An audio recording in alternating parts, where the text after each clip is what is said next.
ఇదే ప్లేస్లో రాధమ్మనోహర్ దాస్ అనే వ్యక్తిని మీరు కూర్చోబెట్టి మీరు అడిగారు ఇదే ప్రశ్న, జానపాల్ గారు ఇలా అన్నారు, దానికి మీరేం చెప్తారంటే ఆ వ్యక్తి చాలా వ్యంగ్యంగా, వెటకారంగా, చాలా అవమానకరంగా రకరకాల ప్రాసలు, యాసలు చెబుతూ మాట్లాడారు. ఇక్కడి నుంచే మాట్లాడారు. ఈ మధ్య ఏదో ఒక 26 ప్రశ్నలు క్రైస్తవులకి అంటూ మతం మారిన వాళ్ళకి 26 ప్రశ్నలు అని చెప్పి ఒక పేపర్ పట్టుకుని తిరుగుతున్నారు కదా. ఓకే, ఆ 26 కాదు 250 ప్రశ్నలు రాసుకొని రమ్మని చెప్పండి, నేను అక్కడ కూర్చుంటాను. మీ సమక్షంలో ఆ వ్యక్తితో నాకు ఒక డిస్కషన్ కానీ డిబేట్ కానీ కావాలి. దశంభాగం ఇవ్వండి, దశంభాగం ఇవ్వండి అని అడుగుతున్నారు. వీళ్ళు ఎవరు అంటే బైబిల్ పట్ల సరైన అవగాహన లేనటువంటి పాస్టర్లు. ఎవరైతే బాప్తిజం పొందరో వాళ్ళు నరకానికి వెళ్తారు అనే వర్డ్ ఒక దేవుడు ఇలా బ్లాక్మెయిల్ చేస్తాడా? దేవుడు ఒక్కడే. దేశానికి ఒక దేవుడు, ఊరికి ఒక దేవుడు, ప్రాంతానికి ఒక దేవుడు, ఇంటికి ఒక దేవుడు లేడు. ఇండియా పట్ల కానివ్వండి, లేకపోతే ప్రతి దానిపైన. మేము ఇప్పుడు పాకిస్తాన్ ఇండియా మ్యాచ్ వచ్చినప్పుడు రసవత్రంగా చూస్తారేమో కొంతమంది, మేము అలా చూడం. నేను ఒక దానిలో చూసా, భారత్ మాతాకి జై అంటే కూడా మీరు అనలా. భారత్ అనేది భారతదేశాన్ని పెట్టాల్సిన పేరు అని పిల్లు వేయబడింది. ఓకే, భారత్ మాతకి జై కొట్టడని కాదు. మీకు అడుగుతూ చెప్పండి, భారత్ మాతకి జై అంటే ఏంటి సార్ ప్రాబ్లం? భారతదేశానికి భారత్ అని పేరు పెడితే లక్ష్యంగా భారత్ భారత్ అని పిలుస్తాను, ఇబ్బంది ఏం లేదు. ఇప్పుడు ఇండియా ఉంటే ఇండియా అని పిలుస్తాను, ఇబ్బంది ఏం లేదు. భారతదేశం అని పిలుస్తాను, వచ్చిన ఇబ్బంది ఏం లేదు. కానీ అడుగుతుంది ఏంటి, భారత్ మాతకి జై అని జై కొట్టమంటున్నాను. భారత్ మాతకి జై వినండి, నాకు తెలియకడుతున్నా అసలు దానికి అర్థం ఏంటి. నా తోటి భారతీయుడు త్రాగుల్లోనూ వ్యభిచారంలో జోదం లేకుండా వాడికి సువార్త చెప్పేటువంటి ప్రయత్నం వినండి. ఒకటి ఇప్పుడు భారతీయులంతా నా సహోదరులు అన్నప్పుడు ప్రత్యేకంగా జై కొట్టడం ఏంటి నాకు తెలియకడుతాను. ఇప్పుడు మీరు వినండి, భారతదేశంలో ఉంటున్నారు, దీన్ని గౌరవించడానికి నేను జై అనుకున్నాను. అవును, దానికి జై కొడితే వినండి, భారత్ మాతాకి జై అంటే వినండి వినండి, భారత్ కి జై అంటే భారతదేశాన్ని గౌరవించినట్టు అనేటువంటి ఆ స్టేట్మెంట్ రాజ్యాంగంలో గానీ లేకపోతే మన ప్రభుత్వానికి సంబంధించి ఎక్కడైనా ఇచ్చినారు చూడ ఒకసారి. సో మీరు జై అని నేను మిమ్మల్ని తిరిగి అడుగుతున్నా, ద్వితీయోపదేశకాండం 22:13 నుంచి 23 వచనాలు. ఓకే, చదివి వినిపించనా? ఆ చిన్నదాన్ని తండ్రికి ఇవ్వలను, ఏలైనగా అతడు ఇశ్రాయేలీయులనే కన్యకను అవమానపరిచి ఉన్నాడు. అప్పుడు ఆమె అతనికి భార్య అయి ఉండును, అతడు తాను బ్రతుకు దినములనేటును ఆమెను విడవకూడదు. అయితే ఆ మాట నిజమైన ఎడల, అనగా ఆ చిన్నదాని ఎందుకు కన్యాత్వపు లక్షణాలు కనబడని ఎడల వారు ఆమె తండ్రి ఇంటెందుకు ఆ చిన్నదాన్ని తీసుకుని రావాలను. అప్పుడు ఆమె ఊరి వారు ఆమెను రాళ్లతో సావగొట్టవలను. రాళ్లతో కొట్టి చంపబడమని ఎవరు సార్ చెప్పింది? రాళ్లతో కొట్టమని ఎక్కడుందంటే అమ్మా 21వ వచనంలో. మీరు ఎన్ని అడిగినా దానికి చెప్తారా, పైన చెప్తాను వినండి, పైనుంచి కాంటాక్ట్ చెప్తారు. ఇప్పుడు నంబర్ 1, ఎవడైనా పెళ్లి చేస్తున్నాడు, మొదటి రోజు ఆవిడ దగ్గరికి వెళ్ళాడు. వెళ్ళగానే వాడికి అర్థమైంది ఈవిడేదో చెడు చేసింది, పెళ్లి కంటే ముందు ఎవరితో ఉంది అనే విషయం వీడికి అర్థమైంది. అది ఆ ఇంటి మధ్యలో తెలుస్తుంది అమ్మా. అది ఇప్పుడు నేను సైన్స్ స్టూడెంట్ కదా, తెలుస్తుంది. ఒక మాట చెప్తాను, పెళ్ళయి అక్కడికి వెళ్ళిన తర్వాత ఇంటిమేసీ జరిగితే అమ్మాయికి అన్యత్వమో లేకపోతే కాదో అనేది ప్రపంచంలో ఎవడు చెప్పలేడు, ఎవడు ప్రూవ్ చేయలేడు. ఇది మంచి జోక్ వేస్తారు కానీ దీన్ని నేను సమాధానంతో వినండి. ఇది జోక్ కాదు, వినండి. ఓకే, అంటే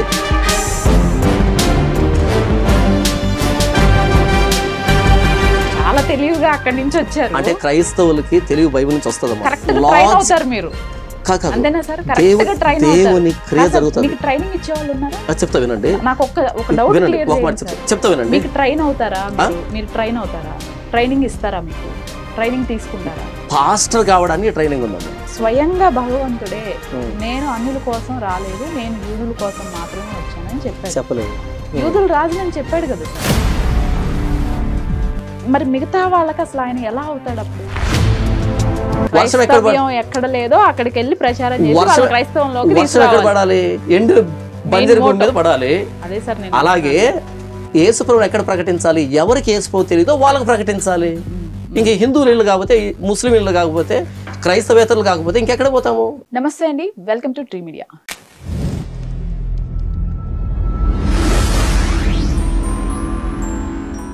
ఈ రోజు మనతో పాస్టర్ జాన్ పాల్ గారు ఉన్నారు. సార్ నమస్తే. నమస్తే ప్రసన్న గారు. ఇప్పుడు మీరు ఈ సువార్తని ప్రకటిస్తున్నారు, చెప్తూ వస్తున్నారు. అవును. ఇప్పుడు నేను సువార్తను నమ్ముకున్నాను. ఎవరి ద్వారా? మీ ద్వారా. అవును. మీరు చెప్పటం వినటం ద్వారా, మీరు చెప్పటం వల్ల నేను దాన్ని నమ్ముకున్నాను. ఓకే. అండ్ నాకు నమ్ముకున్న దగ్గర నుంచి వరుసగా ఎదురు దెబ్బలే లేకపోతే అంత చెడే జరుగుతుంది. ఓకే. దీనికి ఏమన్నా మీరు రెస్పాన్సిబిలిటీ వహిస్తారా? నాకు సంబంధం లేదు. నేను పరిచయం చేసామని తప్ప మీ జీవితంలో వచ్చే ఒడిదుడుకులన్నిటికీ నేను బాధ్యుడిని కాదు. ఆయన మీరు అంతే. ఓకే. ఇప్పుడు ఎందుకు అడిగాను అంటే క్వశ్చన్, వేరే ఏ మతం కూడా ఇప్పుడు నా దాన్ని నమ్ముకోండి, లేకపోతే మా మా మతం ఇలా, లేకపోతే ఇలా ఎవరు సువార్తలు ప్రకటించడం కానివ్వండి, లేకపోతే ప్రచారం అంటాం దీన్ని, ఈ మత ప్రచారాలు కానివ్వండి, ఇవి ఎక్కడా ఉండవు. ఒక క్రైస్తవ మతంలో మాత్రమే మత ప్రచారం ఉంటుంది. ఈ మత ప్రచారం చేసే పర్సన్స్ నన్ను నమ్మో, లేకపోతే వాళ్ళ మాటలకి అట్రాక్ట్ అయ్యో, లేదంటే నిజంగా నమ్మో, వీళ్ళు మతం మారిన తర్వాత వచ్చేవి ఏవైనా సరే మీకు కొంచెం కూడా బాధ్యత ఉండదా? రెస్పాన్సిబిలిటీ ఉండదా? వాళ్ళకి ఏదైనా జరిగితే, ఇందాక కూడా మీరు అన్నారు, ఇప్పుడు మీ చర్చిలోకి వచ్చే ఎవరైతే ఒక 50 మంది ఉన్నారో 100 మంది ఉన్నారో వాళ్ళకి సంబంధించినవి కూడా మేము ఇది చేస్తాము, మానిటర్ చేస్తూ ఉంటాము, ఒక కన్ను ఉంటుంది ఆ 100 మంది పైన అనేది. మరి మిగతా వాళ్ళ పరిస్థితి? అందరి కోసం శిలువలో ప్రాణం పెట్టింది ప్రభువైన యేసుక్రీస్తు మాత్రమే కాబట్టి ఆయన మాత్రమే యోగ్యుడు. ఎందుకంటే ఆయన సృష్టికర్త కాబట్టి, మానవ చేసింది ఆయన కాబట్టి, ఆయన మాత్రం పాపాన్ని తీసివేయగలడు కాబట్టి ఆయన శిలువలో ప్రాణం పెట్టి ఆ సువార్తని ప్రతి మానవుడికి చెప్పాలి. ఇది బాధ్యత. 100 మందిలో ఇద్దరికి, ఒక్క నిమిషమా, 100 మందిలో ఇద్దరికి పోలియో వస్తుందో రాదో కూడా లేనప్పుడే అందరికి పోలియో చుక్కలు వేయడం, ఇంత ప్రచారం చేయడం గవర్నమెంట్ బాధ్యత అయితే, మరి ప్రతి మానవుడు పాపి అయితే, ప్రతి మతస్థుడు పాపి అయితే, ప్రతి ఒక్కడు పాపి అయితే అందరి దగ్గరికి వెళ్ళి ప్రభువైన యేసుక్రీస్తుని అంగీకరించని, మీ పాపాలు క్షమించబడతాయి, ఉచితమైన రక్షణ అనుగ్రహించబడతాయని చెప్పడం క్రైస్తవులకు మాత్రమే తగినది, సరిపోయింది. ఎందుకంటే అందరి కోసం ప్రాణం పెట్టేది ప్రభువైన యేసుక్రీస్తు మాత్రమే కాబట్టి మిగిలిన వాళ్ళు చెప్పరు. ఎందుకంటే మిగిలినటువంటి మతాల్లో మానవ జాతికి అంతటికి పనికొచ్చేటువంటి ఎలిమెంట్ అంటే ఈ పాప క్షమాపణకు సంబంధించింది ఏది లేదు. కొన్ని బుద్ధి మాటలు, కొన్ని నైతిక సూత్రాలు, కొన్ని దాన ధర్మాలకు సంబంధించి కొన్ని నిష్ఠాగరిష్టలు ఏమైనా ఉండొచ్చేమో కానీ ప్రతి మానవుడి సమస్య అయినటువంటి పాపానికి సంబంధించిన ప్రాయశ్చిత్తం అన్నది ఇక ఏ మతంలో లేదు, ఒక క్రైస్తవ్యంలో తప్ప. కాబట్టి క్రైస్తవుడు మాత్రమే వెళ్ళి కనిపించిన ప్రతి ఒక్కడికి ప్రభువైన యేసుక్రీస్తుని అంగీకరించి నీ పాప క్షమాపణ చెప్పగలడు, చెబుతాడు, చెప్పమని యేసు చెప్పాడు. ఇక రెండవది, ఎందుకు మీరు బాధ్యత తీసుకోరు అని చెప్పారు కదా, నేను దానికే చెప్పాను. సువార్థికుడు సువార్త చెప్పడం వరకే, కానీ కాపరి బాధ్యత తీసుకుంటాడు. నేను కాపరిని, సువార్థికుడు సువార్త చెబుతాడు. ఆ సువార్త విన్నటువంటి ఆ వ్యక్తి ఏదో ఒక చర్చికి వచ్చి చర్చిలో సభ్యత్వం తీసుకుంటాడు. సభ్యత్వం అంటే కార్డు తీసుకోవడం కదా నా ఉద్దేశం, ఏది కలవరి టెంపుల్ లాగా కార్డు తీసుకోవడం కదా అంటున్నది. సభ్యత్వం అంటే చర్చిలో ఒక సభ్యుడిగా వస్తాడు. ఎందుకంటే ఆ వ్యక్తి కంటిన్యూస్ టీచింగ్ కావాలి, కంటిన్యూస్ నిఘా కావాలి, ఆ పర్యవేక్షణ కావాలి. అప్పుడు నా దగ్గర సువార్థికుడు కాపరికి అప్పగిస్తాడు సువార్త చెప్పి.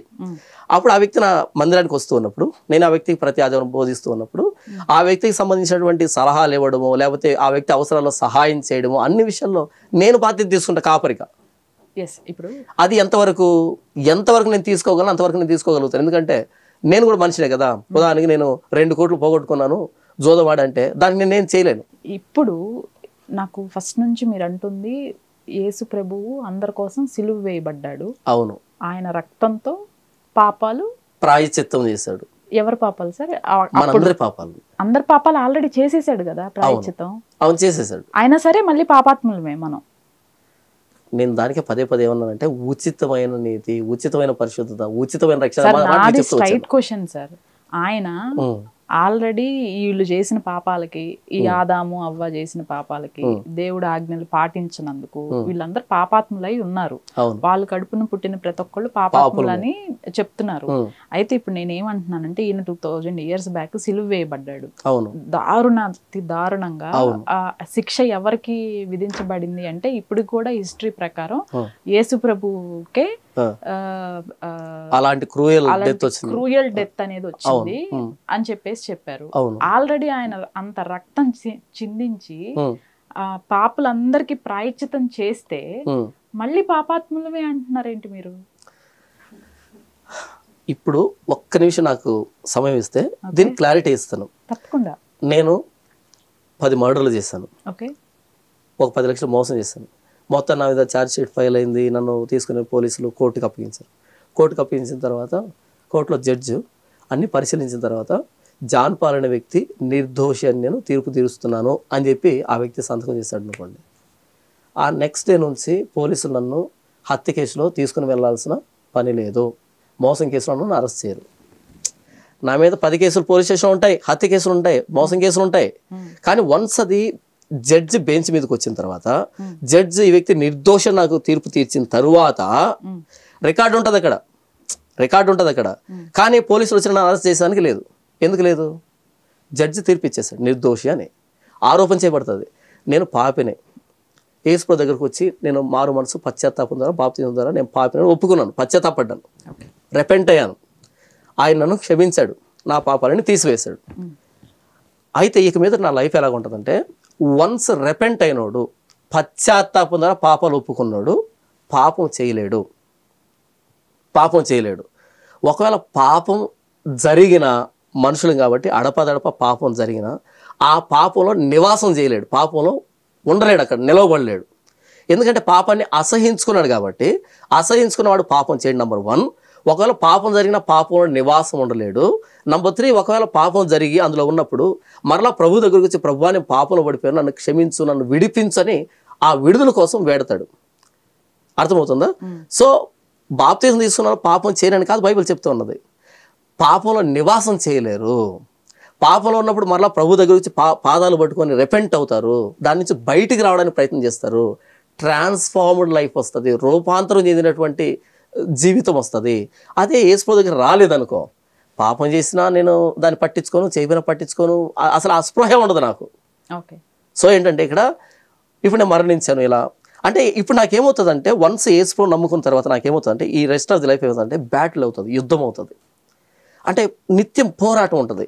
అంతకుముందు నేను ఏం చేసేవాడిని, సులభంగా అబద్ధం ఆడేవాడిని. అయితే యేసు దగ్గర ప్రభు ఇక మీద నేను పాపం చేయను, నేను చేసిన పాపాలు క్షమించని పశ్చాత్తాపం అంగీకరించిన తరువాత ఆయన ముఖం చూపించలేను. మనుషులు తెలియపోవచ్చు, కానీ ఆయన నేను ముఖం చూపించలేను. ఆయన ఎదురుగా నేను ధైర్యంగా తిరగలేను. నేను ఎక్కడ ఒంటరిగా ఉన్నా సరే, ఇప్పుడు ఒంటరిగా మొబైల్ ఆన్ చేసి బూతులు చూడాలంటే ఎవరు లేరు ఇక్కడ, కానీ ఆయన చూస్తున్నాడు. ఆయన నేను ప్రమాణం చేశాను, ఆయన నేను జీవితాన్ని అప్పగించుకున్నాను. ఎలా చేయాలని ఒక యుద్ధం ఉంటుంది. కాబట్టి ఈ స్ట్రగుల్, ఈ బ్యాటిల్ అనేది కంటిన్యూస్గా ఉంటుంది నాకు.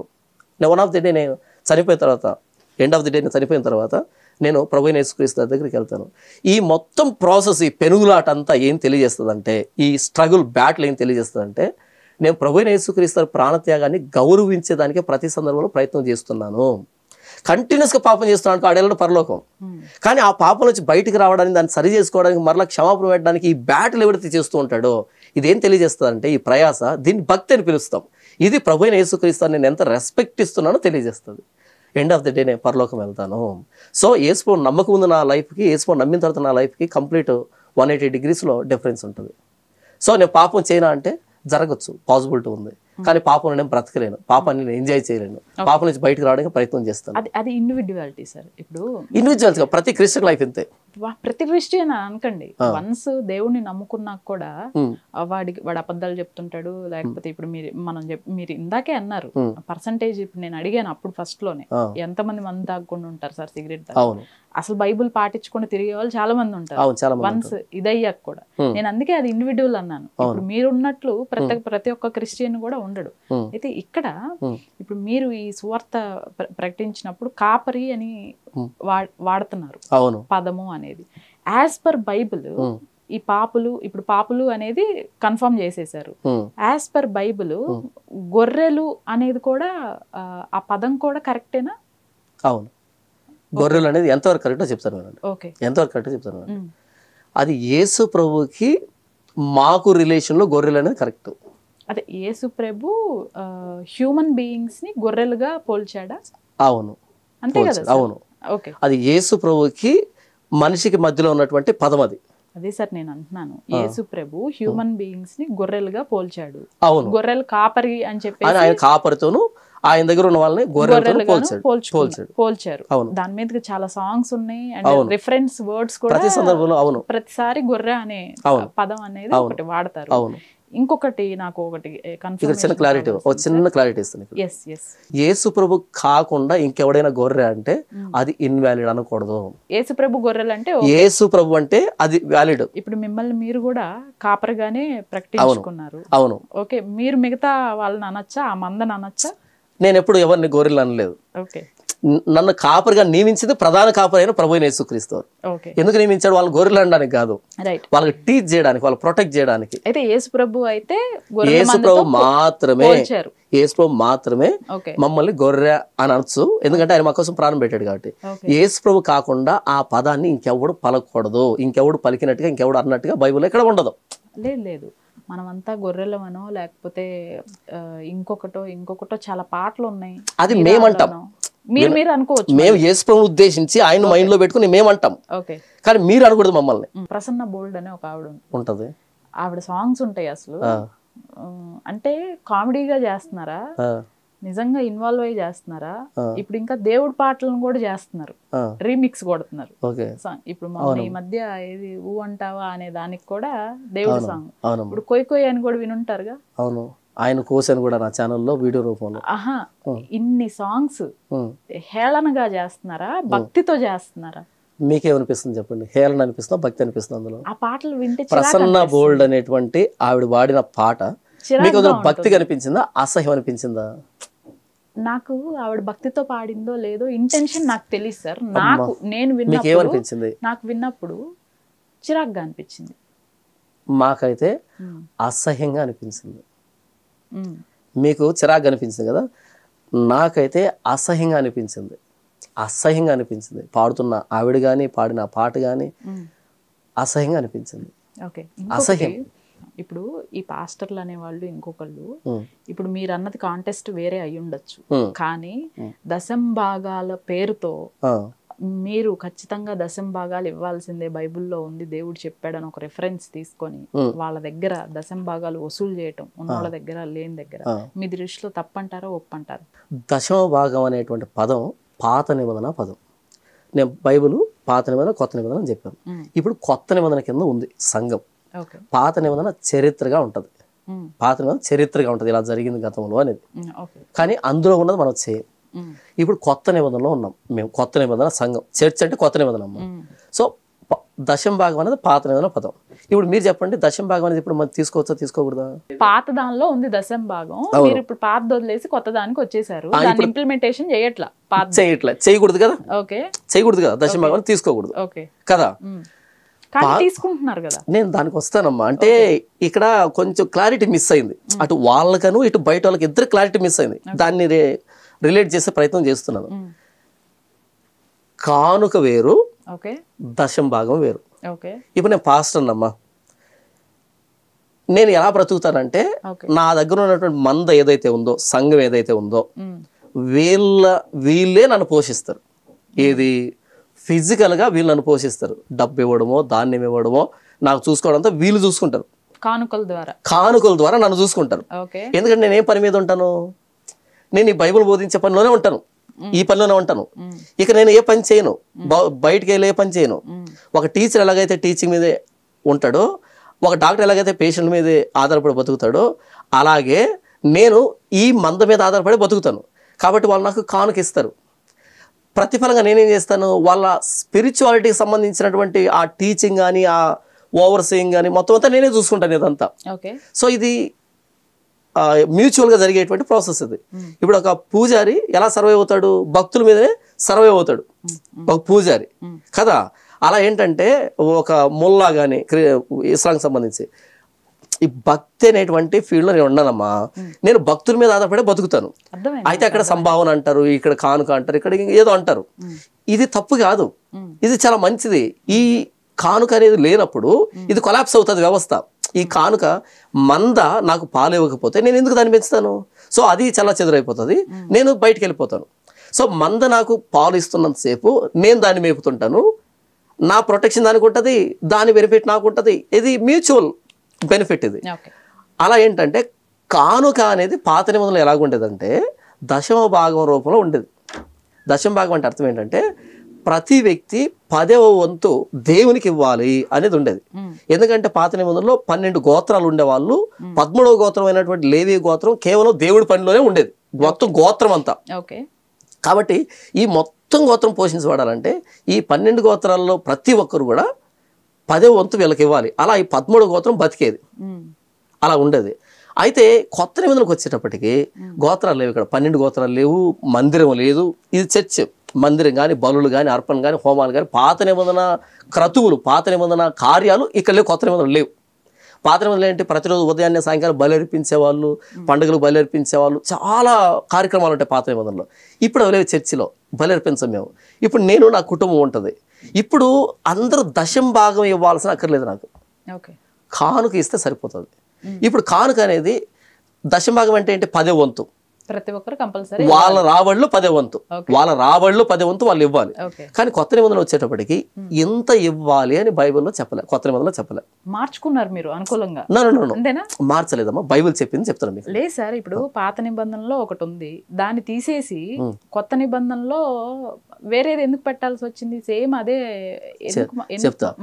పాత కొత్త అన్నప్పుడే పాతది కొత్త కాదు, పరిస్థితులకు అనుకూలంగా మారుస్తూ. అది ఎందుకో నేను చెప్తానమ్మా. పాత నిబంధన అంటే ఇప్పుడు మీరు అడుగుతున్నది ఏంటంటే కానుక సంబంధించి అడుగుతున్నారు. దశంభాగం కూడా కానుకే, దశంభాగం ఒకటే కానుక కాదు, ఇంకా చాలా కానుకలు ఉన్నాయి పాత నిబంధనలోనే. స్వేచ్ఛ అర్పణలు ఉన్నాయి, కృతజ్ఞత అర్పణలు ఉన్నాయి, చాలా రకాల కానుకలు ఉన్నాయి పాత నిబంధనలో. అందులో ఒక కానుక దశంభాగం. సో ఇప్పుడు దశంభాగం అనే పదం మనోళ్ళు వాడుతున్నారు కదా, ఇది పాత నిబంధన పదము, ఇది కాదు. కొత్త నిబంధనలో కానుకుంది, పాత నిబంధనలు కానుకుంది, కొత్త నిబంధనలు కానుకుంది. ఏ రోజైనా సరే దేవునికి సంబంధించిన ఈ భక్తి వ్యవస్థ నడవాలి అంటే భక్తుడి దగ్గర నుంచి ఈ వ్యక్తికి రావాలి, ఈ వ్యక్తి దగ్గర టీచింగ్ ఇటు రావాలి. ఇది మ్యూచువల్గా జరిగేటువంటి ప్రాసెస్ ఇది. సో ఏంటంటే అప్పుడు కానుకుంది, ఇప్పుడు కానుకుంది. అయితే అప్పుడు ఏంటంటే ఇంత ఇవ్వాలని ఒక కొలత ఉంది, 10వ వంతు అనే ఒకటి స్కేల్ ఉంది అక్కడ. కానీ కొత్త నిబంధనలో ఇంత ఇవ్వాలని స్కేల్ లేదు. ఇక్కడ ఏమైందంటే కానుక స్వేచ్ఛగా, ఇష్టపూర్వకంగా దేవుని పనికి సహకరించడం నా బాధ్యత అంటూ దేవుని మీద ప్రేమతో పరిచర్య వ్యాప్తి కోసం నీవు రూపాయి ఇచ్చినా తీసుకోవాలి, 10 రూపాయలు ఇచ్చినా తీసుకోవాలి, 1 కోటి రూపాయలు ఇచ్చినా తీసుకోవాలి. ఒకవేళ ఇవ్వలేని పక్షంలో, ఇవ్వలేని స్తోమత ఉన్నప్పుడు నాకు మిగతా వాళ్ళు ఇచ్చుంటారు చూసావా, ఇందులో నుంచి ఆ వ్యక్తికి ఇచ్చి ఆ వ్యక్తిని అందరితో సమానం చేయాలి. ఇది కొత్త నిబంధన. అపోస్తలుల గారు 2వ అధ్యాయంలో ఆస్తులు ఉన్నవాళ్ళు తమ చర స్థిరాస్తులు అమ్మి ఆ డబ్బు తీసుకొచ్చి అపోస్తల పాదముల దగ్గర పెట్టారంట, అపోస్తలకు ఇచ్చారు ఆస్తిని. ఎందుకంటే వాళ్ళకి అంత స్తోమత ఉంది. అయితే వీళ్ళు ఆ ఆస్తిని తీసుకొని ఎవరెవరికి అక్కరగా ఉందో వాళ్ళకు పంచి పెట్టారు. ఇప్పుడు అందరు సమానం అయ్యారు. సో అందరు ఇవ్వాలని కొత్త నిబంధనలు లేదు. సరే, ఇప్పుడు ఇది ఫినిష్ కాలే, అందరు ఇవ్వాలని కొత్త నిబంధనలు లేదు. కానీ పరిచర్యకు సహకరించాల్సిన బాధ్యత అందరి మీద ఉంటుంది, అందరి మీద. ఎందుకంటే నా టీచింగ్ తీసుకుంటున్న వ్యక్తి నేను మరలా టీచింగ్ చేయాలంటే నేను సర్వైవ్ కావాలి కదా, నాకు నాకు సహకరించాలి, ఇది బాధ్యత ఉంటుంది. కానీ ఇంత ఇవ్వాలి, 10 వంతు ఇవ్వాలి, 20 వంతు ఇవ్వాలి ఇలా చెప్పను. నేను టీచింగ్ చేస్తాను, అయితే కానుక ఇవ్వాలి. వాళ్ళ స్తోమత, వాళ్ళ సామర్థ్యము, వాళ్ళ అవసరత, వాళ్ళ వ్యక్తిగతమైన ఇష్టం, ప్రేమ దేవుడి పట్ల, దాన్ని బట్టి వాళ్ళు కానుకిస్తారు. 1 రూపాయి ఇవ్వచ్చు, వాడు 10 రూపాయలు ఇచ్చి వాడు 1 కోటి రూపాయలు ఇవ్వచ్చు. ఇక్కడ ముక్కుబడిని వసూలు చేసేది లేదు. కానీ పాత నిబంధనలో దశంభాగం ఉంది. ఇప్పుడు కొత్త నిబంధనలో పాస్టర్లు దశంభాగం ఇవ్వండి అనేటువంటి పదం తప్పు. ఒక వ్యక్తి 10 రూపాయలు ఇస్తాడు, ఒక వ్యక్తి 1,00,000 రూపాయలు ఇస్తాడు. వాళ్ళ సామర్థ్యం అది, వాళ్ళ ఇష్టపూర్వకం అది. అయితే ఇంకొక చిన్న నోట్ ఏంటంటే ఇక్కడ ఎవరైతే నేను ఎందుకు కానుక ఇవ్వాలి అని అడిగాడు అనుకో, వాళ్ళ దగ్గర కానుక తీసుకోవద్దు. ఎందుకంటే ఇష్టపూర్వకంగా ధారాళంగా ప్రేమగా ఇచ్చేది కానుక అంటారు. అది నేను ఎందుకు ఇవ్వాలన్నప్పుడు వద్దు, నువ్వు ఇవ్వద్దు. కాబట్టి దశంభాగం అనేది పాత నిబంధన పదం. ఇప్పుడు కొంతమంది పాస్టర్లు ఏం చేస్తారంటే దశంభాగం ఇవ్వండి అని అడుగుతున్నారు. వీళ్ళు ఎవరు అంటే బైబిల్ పట్ల సరైన అవగాహన లేనటువంటి పాస్టర్లు. బైబిల్ పట్ల సరైన బైబిల్ అనేది చాలా కాంప్లెక్స్గా ఉంటుంది, చాలా కష్టతరమైనటువంటి పుస్తకం, అది అర్థం కాదు అది. అయితే కొంతమంది సరైన అవగాహన లేకుండా, సరైన టీచింగ్ లేకుండా పాస్టర్లుగా వచ్చారు. వాళ్ళ ఆసక్తిని బట్టి మేము కూడా దేవుడికి ఏదైనా చేయాలని వచ్చింటారు పాపం. అయితే సరైన టీచింగ్ లేదు. సో వాళ్ళు ఏం చేస్తున్నారంటే దశంభాగం ఇవ్వండి అనేటువంటి ఆ పదాన్ని తీసుకుని వాడుతున్నారు తప్ప వాళ్ళ ఉద్దేశం కూడా ఏంటంటే కానుక ఇవ్వండి, కానుక లేకపోతే ఎలా రన్ అవుతుంది ఇది అనేటువంటి కోణంలో అడుగుతున్నారు. అయితే కొంతమంది, అంటే దీన్ని నేను విస్మరించలే, అయితే కొంతమంది ఇప్పుడు ఈ కలవరి టెంపుల్ సతీష్ కుమార్ కానీ, బెల్లంపల్లి ప్రవీణ్ కుమార్ కానీ, ఇలా బడా బడా సేవకులుగా చాలామంది అవుతున్నటువంటి వ్యక్తులు చాలా మంది ఉన్నారు కదా.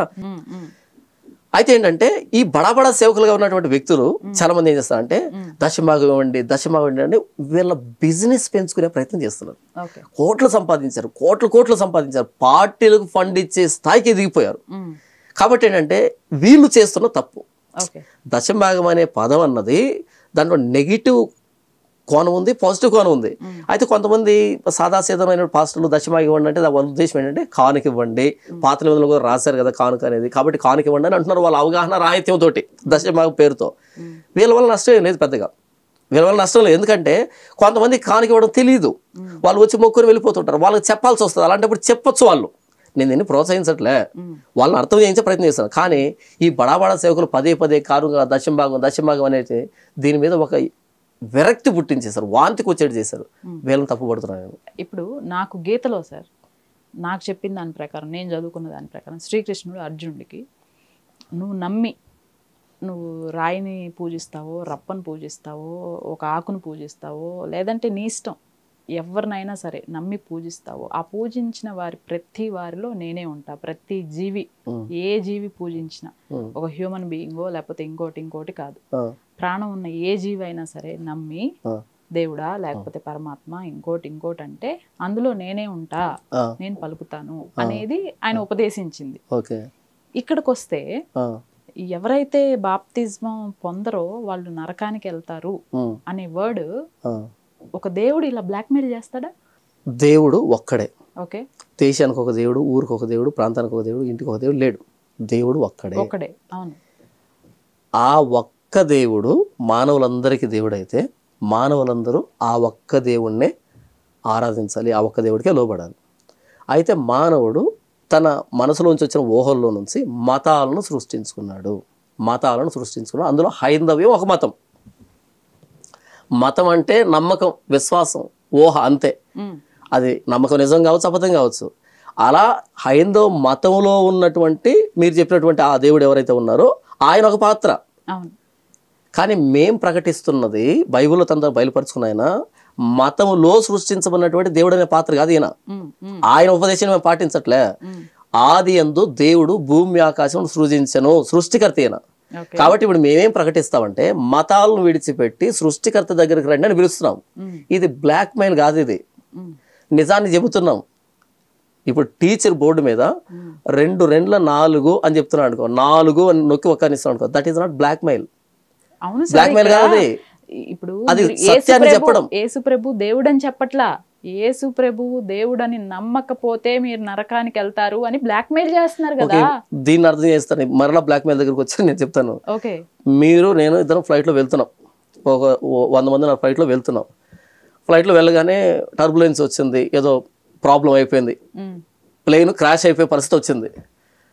అప్పుడు వాళ్ళ క్రూ మెంబర్స్ ఉంటారు కదా, లోపల పైలట్లు కానీ క్రూ మెంబర్స్ ఉంటారు కదా, వాళ్ళు ఏమో అనౌన్స్ చేశారు, మీ పైన బిన్లో, మీ సీట్కి పైన బిన్ ఉంటుంది కదా, ఆ బాక్స్లో, ఆ క్యాబిన్లో ఒక్కో పారాచూట్ ఉంది, ప్రతి ఒక్కరికి ఒక పారాచూట్ ఉంది. ఇమ్మీడియట్గా పారాచూట్ తగిలించుకొని ఇక్కడ ఒక డోర్ ఉంది, ఇటువైపు లెఫ్ట్ సైడ్ డోర్ ఉంది, డోర్లోంచి కిందికి దూకండి అని అనౌన్స్మెంట్ వచ్చింది.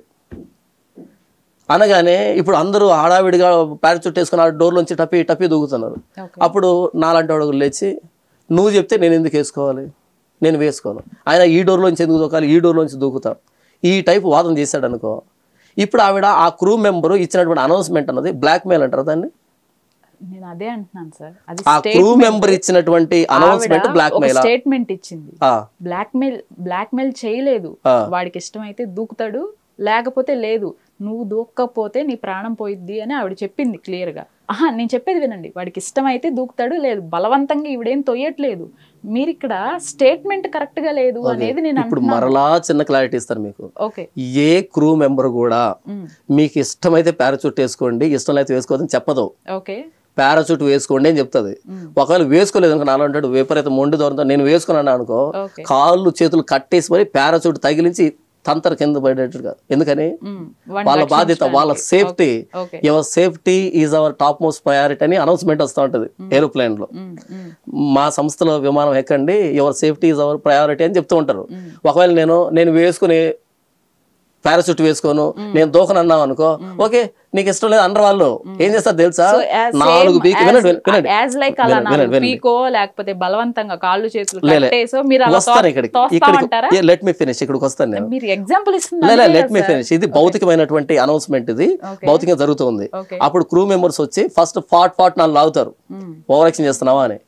అప్పుడు బలవంతంగా కట్టి ఒకవేళ నేను దూకనన్నా అనుకో వెనక నుంచి తన్నది అంటారు, ఎందుకంటే తన్ని అసలు వాడు పడేది కింద పారాషూట్ అవుతుంది, సేఫ్ గా ల్యాండ్ అవుతాడు కాబట్టి. వాడు కిందికి రాలేదంటే ల్యాండ్ కాడు, అసలు చచ్చిపోతాడు, ప్లేన్ క్రాష్ అవుతుంది. కానీ క్రైస్తవులు మేము ఎవరిని కాలు చేతులు పట్టేసి వెనక నుంచి తన్నట్లే. మీరు సర్వలోకానికి వెళ్ళి సర్వ సృష్టికి వెళ్ళి సువార్త ప్రకటించండి, నమ్మి బాప్తీసం పొందిన వాడు రక్షింపబడతాడు, నమ్మని వానికి శిక్ష విధించబడుతుందని యేసు చెప్పమని చెప్పాడు. మేము సువార్త ప్రకటిస్తున్నాం. ఇప్పుడు మీ ఇష్టం ఉంటే నమ్మండి, ఇష్టం లేకపోతే వదిలిపెట్టండి. అయితే మేము డీటెయిల్డ్గా చెప్తున్నాం, ఇది పాపము, పాపానికి వచ్చే పర్యవసానం ఇది, చాయిస్ ఈజ్ యువర్స్ అని చెప్తున్నాం. ఎక్కడ బ్లాక్మెయిల్ చేసాం? మా బాధ్యత నెరవేరుస్తున్నాం.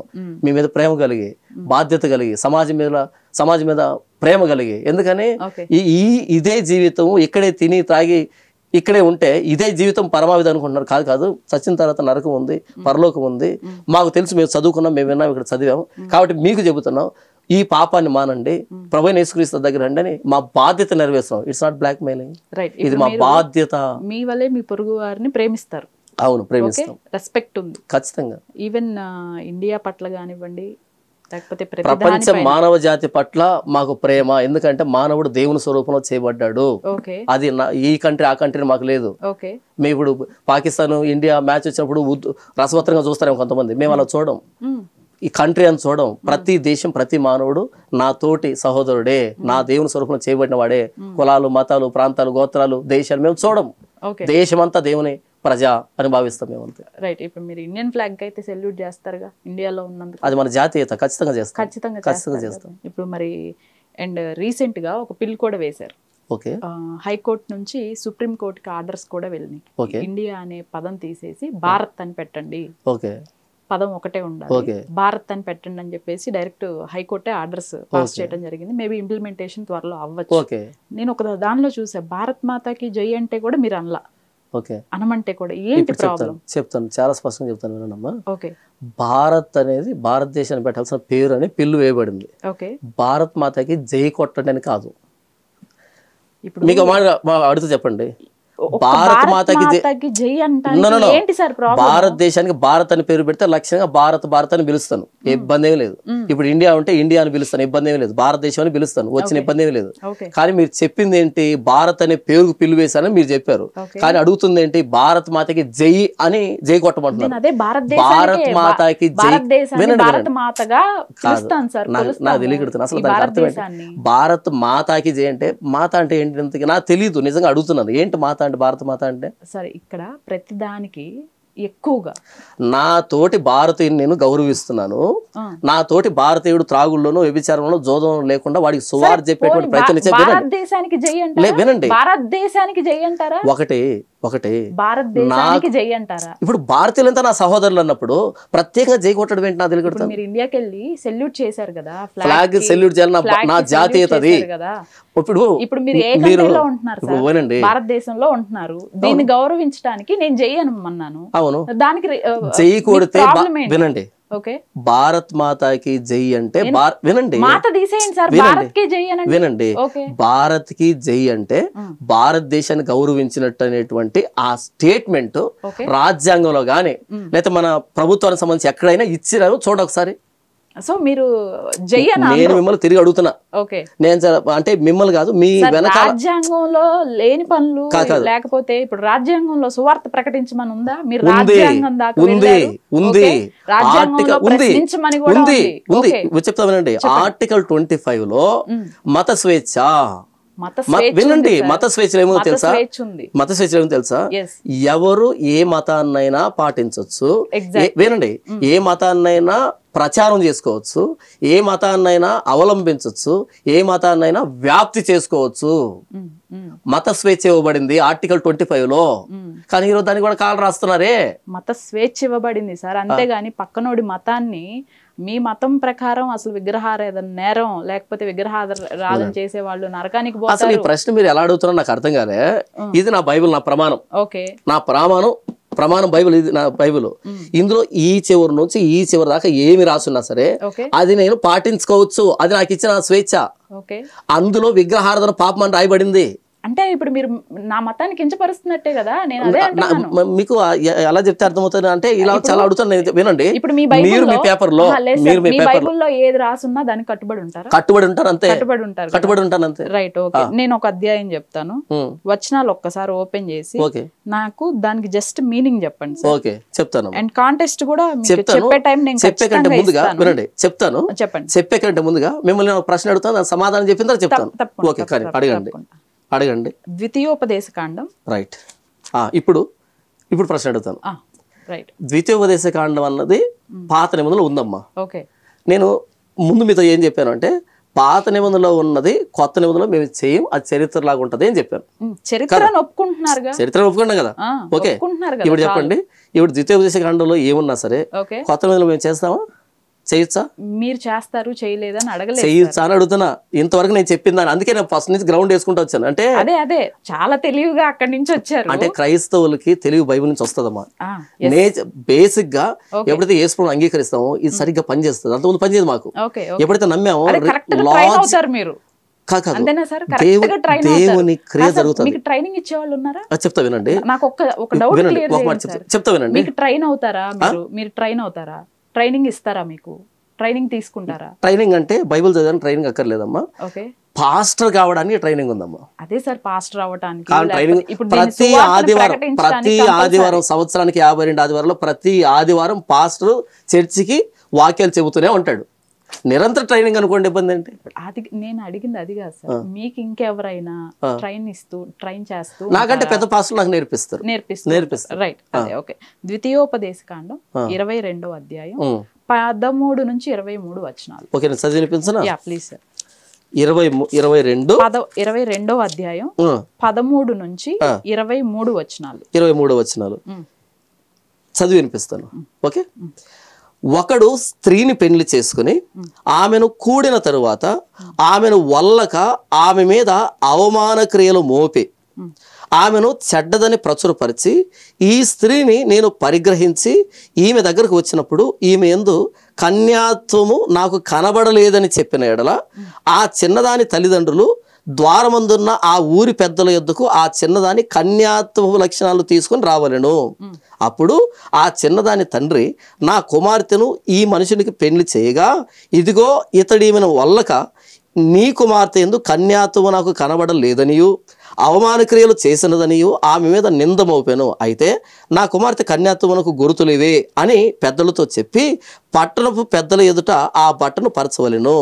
అప్పుడు ఆ ఊరి పెద్దలు మనుషుని పట్టుకుని శిక్షించి 100 వెండి రూకల అపరాధముగా వాని ఎదుట తీసుకుని ఆ చిన్నదాని తండ్రికి ఇవ్వలను. ఏలైనగా అతడు ఇశ్రాయేలీయులనే కన్యకును అవమానపరిచి ఉన్నాడు. అప్పుడు ఆమె అతనికి భార్య అయి ఉండును, అతడు తాను బ్రతుకు దినములనేటును ఆమెను విడవకూడదు. అయితే ఆ మాట నిజమైన ఎడల అనగా ఆ చిన్నదాని ఎందుకు కన్యాత్వపు లక్షణాలు కనబడని ఎడల వారు ఆమె తండ్రి ఇంటి ఎద్దుకు ఆ చిన్నదాన్ని తీసుకుని రావలెను. అప్పుడు ఆమె ఊరి వారు ఆమెను రాళ్లతో చావగట్టవలెను. ఎలైనగా ఆమె తన తండ్రి ఇంట వ్యభిచరించి ఇశ్రాయేలులో దుష్కార్యము చేసెను. అట్లు ఆ చెడుతను మీ మధ్య నుండి పరిహరించుదురు. ఓకే, రాళ్లతో కొట్టి చంపబడమని ఎవరు సార్ చెప్పింది? ఇప్పుడు దీనికి ఒక 2 నిమిషాలు ఎక్స్ప్లెనేషన్ ఇస్తారు, తర్వాత మీరే నా సమాధానం చెప్తారు. రాళ్లతో కొట్టమని ఎక్కడుందంటే అమ్మా 21వ వచనంలో. నేను ఎక్కడి నుంచి చదివి వినిపించాను? 13 నుంచి చదివి వినిపించాను. రాళ్లతో కొట్టమని ఎక్కడుంది? 21లో ఉంది. అంటే 13 నుంచి 7 వచనాలు దాటితే 8వ వచనంలో రాళ్లతో కొట్టమని ఉంది. ఓకేనా? మీరు రోడ్డుకి ఇటువైపు వెళ్ళండి, వెళ్ళని పక్షంలో 500 జరిమానా అన్నారు అనుకోండి. 500 జరిమానా అండర్లైన్ చేసుకొని అరే గవర్నమెంట్ చూడు ఎంత దారుణంగా మనుషులు హింసిస్తుందో, 500 జరిమానా 500 జరిమానా అంటే తెలివైన పని కాదు అది. ఆ ముందు ప్రకటన ఉంటుంది, హెచ్చరిక. ఇదిగో హెచ్చరిక, మీరు ఇలా చేయాలి. చివరిలో చేయని పక్షంలో 500 జరిమానా ఉంటుంది. ఇప్పుడు అండర్లైన్ 500 జరిమానా చేస్తావా? పైన హెచ్చరిక దగ్గర నుంచి చదువుతామా? మీరు ఎన్ని అడిగినా అనేది దానికి చెప్తాను, పైన చెప్తాను వినండి. పైనుంచి కాంటాక్ట్ చెప్తాను. ఇప్పుడు ఈ మొత్తం కాంటాక్ట్ ఏంటంటే ఇశ్రాయేలులో వ్యభిచారం జరగకుండా ఉండడానికి. నంబర్ 2, వ్యభిచారం పేరుతో స్త్రీలు అన్యాయానికి గురి కాకుండా ఉండడానికి. నంబర్ 3, పిల్లల్ని తల్లిదండ్రులు నిర్లక్ష్యంగా పెంచకుండా ఉండడానికి. నంబర్ 4, వ్యభిచారాన్ని ఇశ్రాయేల్ సమాజం లైట్గా తీసుకోకుండా ఉండడానికి ఈ 4 కారణాలతో ఈ ప్యాసేజ్ రాయబడింది. ఎలాగో ఎక్స్ప్లెయిన్ చేస్తా వినండి.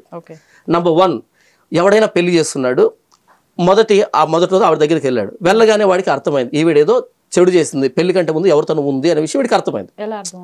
అది ఆ ఇంటి మధ్యలో తెలుస్తుంది అమ్మా. అది ఇప్పుడు నేను సైన్స్ స్టూడెంట్ కదా, తెలుస్తుంది. ఒక మాట చెప్తాను. ఒకటి పెళ్ళయి అక్కడికి వెళ్ళిన తర్వాత ఒక ఇంటిమేసీ జరిగితే అమ్మాయి కన్యత్వమో లేకపోతే కాదో అనేది ప్రపంచంలో ఎవడు చెప్పలేడు, ఎవడు ప్రూవ్ చేయలేడు. ఇది మంచి జోక్ వేస్తారు కానీ దీన్ని నేను సమాధానం చెప్తా వినండి. ఇది జోక్ కాదు, వినండి. ఓకే, అంటే ఇప్పుడు నేను మాట్లాడేది సమాజం చూస్తుంది, మీరు మాట్లాడే సమాజం చూస్తుంది. నేను కనుక తప్పు మాట్లాడాను అనుకోండి, నాకు అక్షింతలు పడతాయి. ఓకేనా, ప్రాబ్లమే లేదు. ఇప్పుడు చెప్తా వినండి. అత్యాచారం జరిగినప్పుడు సివియర్ బ్లీడింగ్ వచ్చి ఆ విక్టిమ్ ఎవరైతే ఉన్నారో వాళ్ళు ప్రాణాపాయ పరిస్థితుల్లోకి వెళ్తారు. అర్థమవుతుందా? కానీ సంసారంలో బ్లీడింగ్ వచ్చి ప్రాణాపాయ పరిస్థితికి వెళ్ళరు. ఎందుకు అత్యాచారంలో బ్లీడింగ్ జరుగుతుంది? రీజన్ ఏంటంటే తను కంప్లీట్గా ఆ పర్సన్ ఎక్స్పీరియన్స్ కాలేదు, భయంతో ఉంటుంది. తను చాలా భయాలతో ఆందోళనతో ఉంటుంది. ఈ మైండ్కి మనం చేసే పనికి రిలేషన్ ఉంటుంది అక్కడ. కాబట్టి ఏంటంటే తను కంప్లీట్గా ఎక్స్పీరియన్స్ కాలేదు. అప్పుడు ఏంటంటే బ్లీడింగ్ జరుగుతుంది. ఫస్ట్ టైం ఒక వ్యక్తిని తను సమీపించినప్పుడు కంప్లీట్ 100% ఎవరు ఫ్రీ కారు. వాళ్ళు ఫ్రీ కావడానికి, ఒకరినొకరు అర్థం చేసుకోవడానికి చాలా టైం పడుతుంది. వారాలు పట్టొచ్చు, నెలలు పట్టొచ్చు వాళ్ళు అర్థం చేసుకోవడం. అందుకనే పెళ్ళిన వాళ్ళని సపరేట్గా పెడతారు, హనీమూన్ పంపిస్తారు. ఎందుకో తెలుసా? మీరు ఒకరినొకరు అర్థం చేసుకోండి అని. ఫస్ట్ టైం అంతకుముందు చూడనటువంటి వ్యక్తి, అంతకుముందు మాట్లాడేటువంటి ఒక వ్యక్తిని కంప్లీట్గా ఫస్ట్ డే ఒక స్త్రీ కానీ పురుషుడు కానీ ఎక్స్పీరియన్స్ కాలేరు. పురుషుడు ఎక్స్పీరియన్స్ కాలేడు, స్త్రీ కూడా ఎక్స్పీరియన్స్ కాలేదు. ఎందుకంటే తెలియదు అసలు వాళ్ళకి, అంటే వినడమో తప్ప ఎక్స్పీరియన్స్ కాలేరు. ఫస్ట్ టైం నేను మాట్లాడుతున్నది. సో అలాంటప్పుడు కన్యాత్వ లక్షణాలు ఉంటాయి. దానికి సంబంధించి వీడు ఇది కన్య కాదు అనే తెలియంటే వీడు అసలు ముందు ఇంకెవరితో పోయి ఉండాలి. సో ఏంటంటే ఇది ఉంటదమ్మా. ఏది వీడే చెప్పాలి, ఇది కామన్ సెన్స్. ఇదేంటి నా తెలుగుతాను కామన్ సెన్స్. ఇది పెళ్ళి అయ్యేటప్పుడు పురుషుడికి పెద్దలు జాగ్రత్తలు చెప్తారు, స్త్రీకి పెద్దలు జాగ్రత్తలు చెప్తారు. ఇప్పటికీ జాగ్రత్తలు చెప్తారు. ఇప్పుడు ఫస్ట్ నైట్ అయిపోయి బయటకు వచ్చిన తర్వాత పెద్దలు అడుగుతారు, ఆ అమ్మాయిని అడుగుతారు, అబ్బాయిని అడుగుతారు, ఏమైనా ప్రాబ్లమా అంతా సవ్యంగా. ఎందుకు అడుగుతారు అంటే వాళ్ళు రీజన్ ఏంటంటే వాళ్ళు ఎక్స్పీరియన్స్ పర్సన్ కాదు, వాళ్ళు జీవితంలో మొట్టమొదటిసారి వాళ్ళ దగ్గరికి వచ్చారు.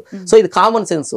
ఇక్కడ అదే రాయబడింది ఏంటంటే, ఇదిగో నా బిడ్డకు కన్యాత్వ వాడు ఈవిడెందు నాకు ఏదో సూచన కనపడింది, తను చెడ్డదని నాకు అనిపించింది అని వచ్చేసాడు అనుకో, ఓకే తీసుకొని శిక్షించడం కాదు.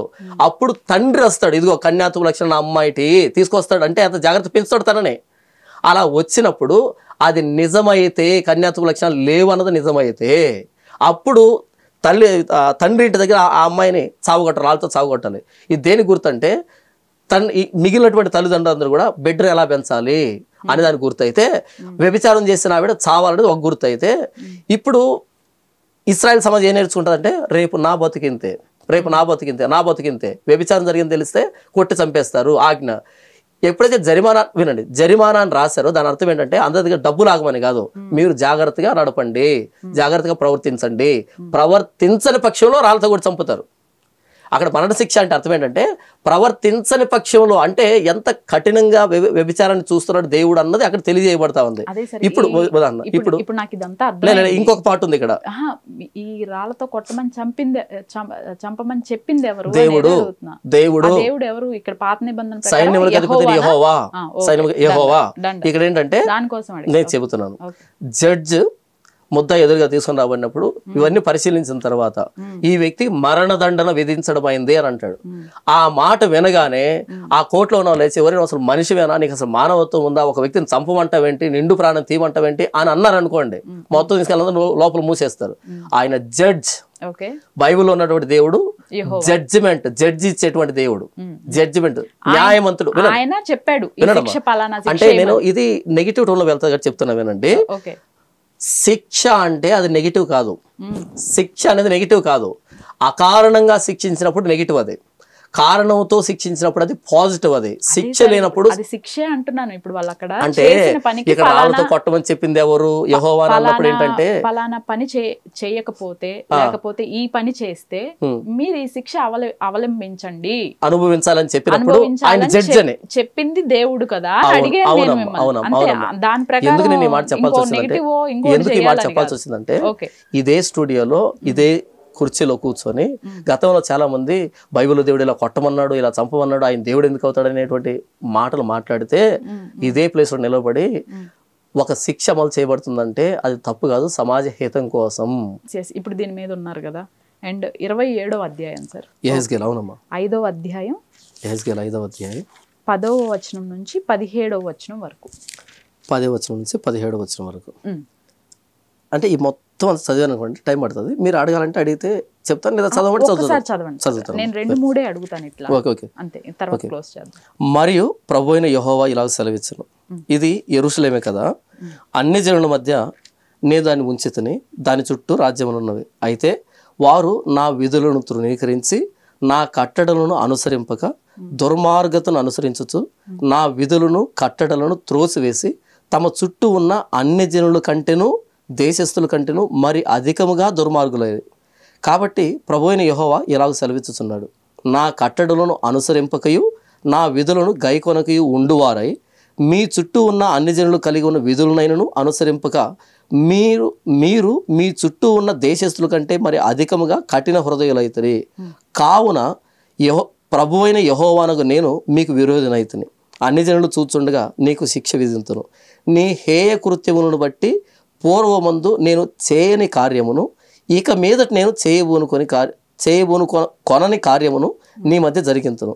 కావున నీ మధ్య తండ్రులు తమ కుమారులను భక్షింతురు, కుమారులు తమ తండ్రులను భక్షింతురు. ఈ ప్రకారము నేను నీకు శిక్ష విధించి నీలో శేషించిన వారిని నలుదిశలా చెదరగొట్టుదును. నీ హేయ దేవతలన్నిటినీ పూజించి నీవు చేసిన హేయమైన క్రియలన్నిటి చేత నా పరిశుద్ధ స్థలమును అపవిత్రపరిచితి కనుక యెహోవా కరుణా దృష్టి అయినను జాలి అయినను లేక నేను నిన్ను క్షీణింపజేసేదనని నా జీవముతోడు ప్రమాణం చేయుచున్నాను. ఇదే ప్రభువు యెహోవాకు. కరువు వచ్చి ఉండగా నీలో 3వ భాగం తెగులు చేత మరణమగును, 3వ భాగం ఖడ్గము చేత నీ చుట్టూ కూలును.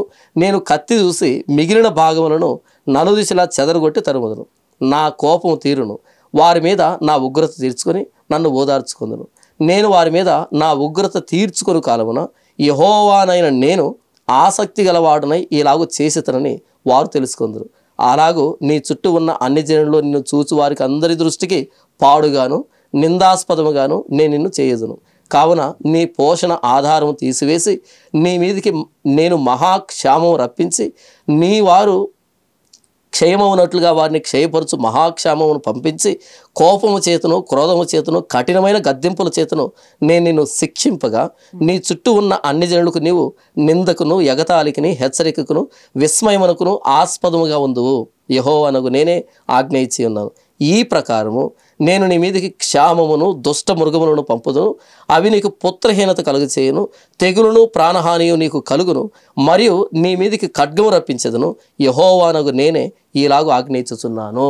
9వ అధ్యాయం 8 నుంచి 8 వరకు, 5 నుంచి 8 వరకు చదవండి. 9 నుంచి 9వ అధ్యాయం 5వ వచనం నుంచి 8వ వచనం. 5 నుంచి 8.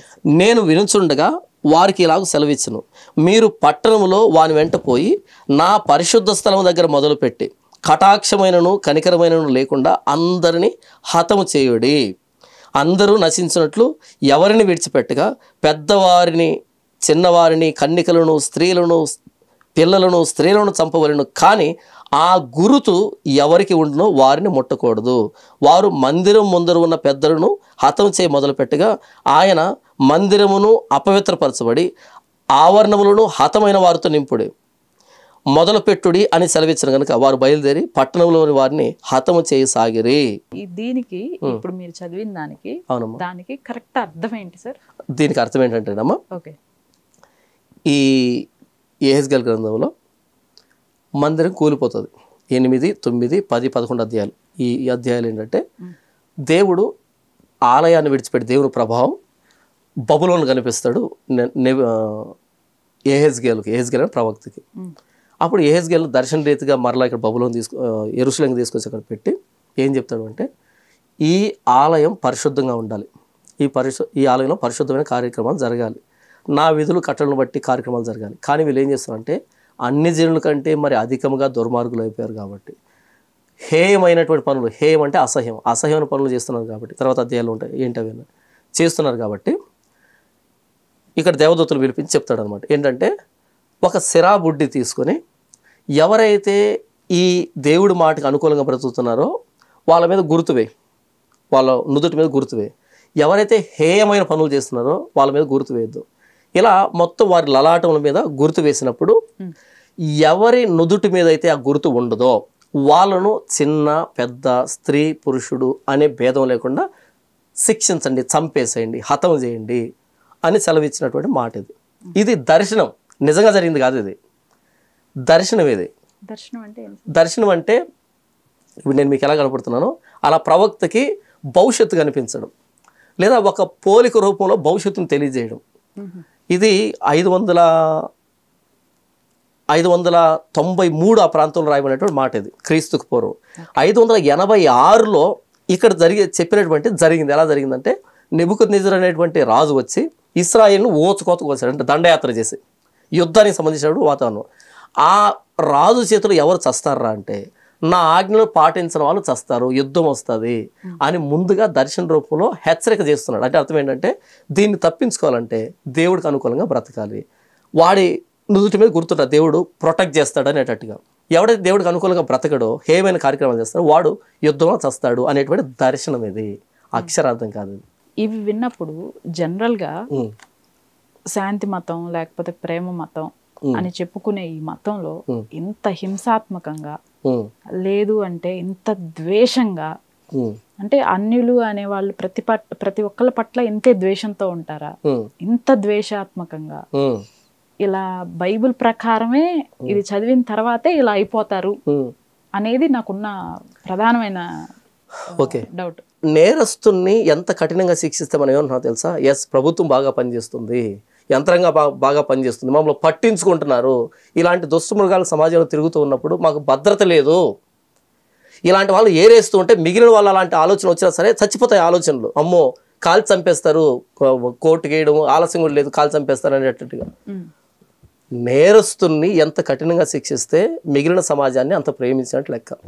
ఓకే, శిక్ష లేనప్పుడు అది అసలు ప్రభుత్వమే కాదు. జుడిషియరీ సిస్టమ్ ఏం పనిచేస్తుందంటే ఎప్పుడైతే లా అండ్ ఆర్డర్ మిస్ అవుతుందో అప్పుడు శిక్ష అమలు చేస్తుంది.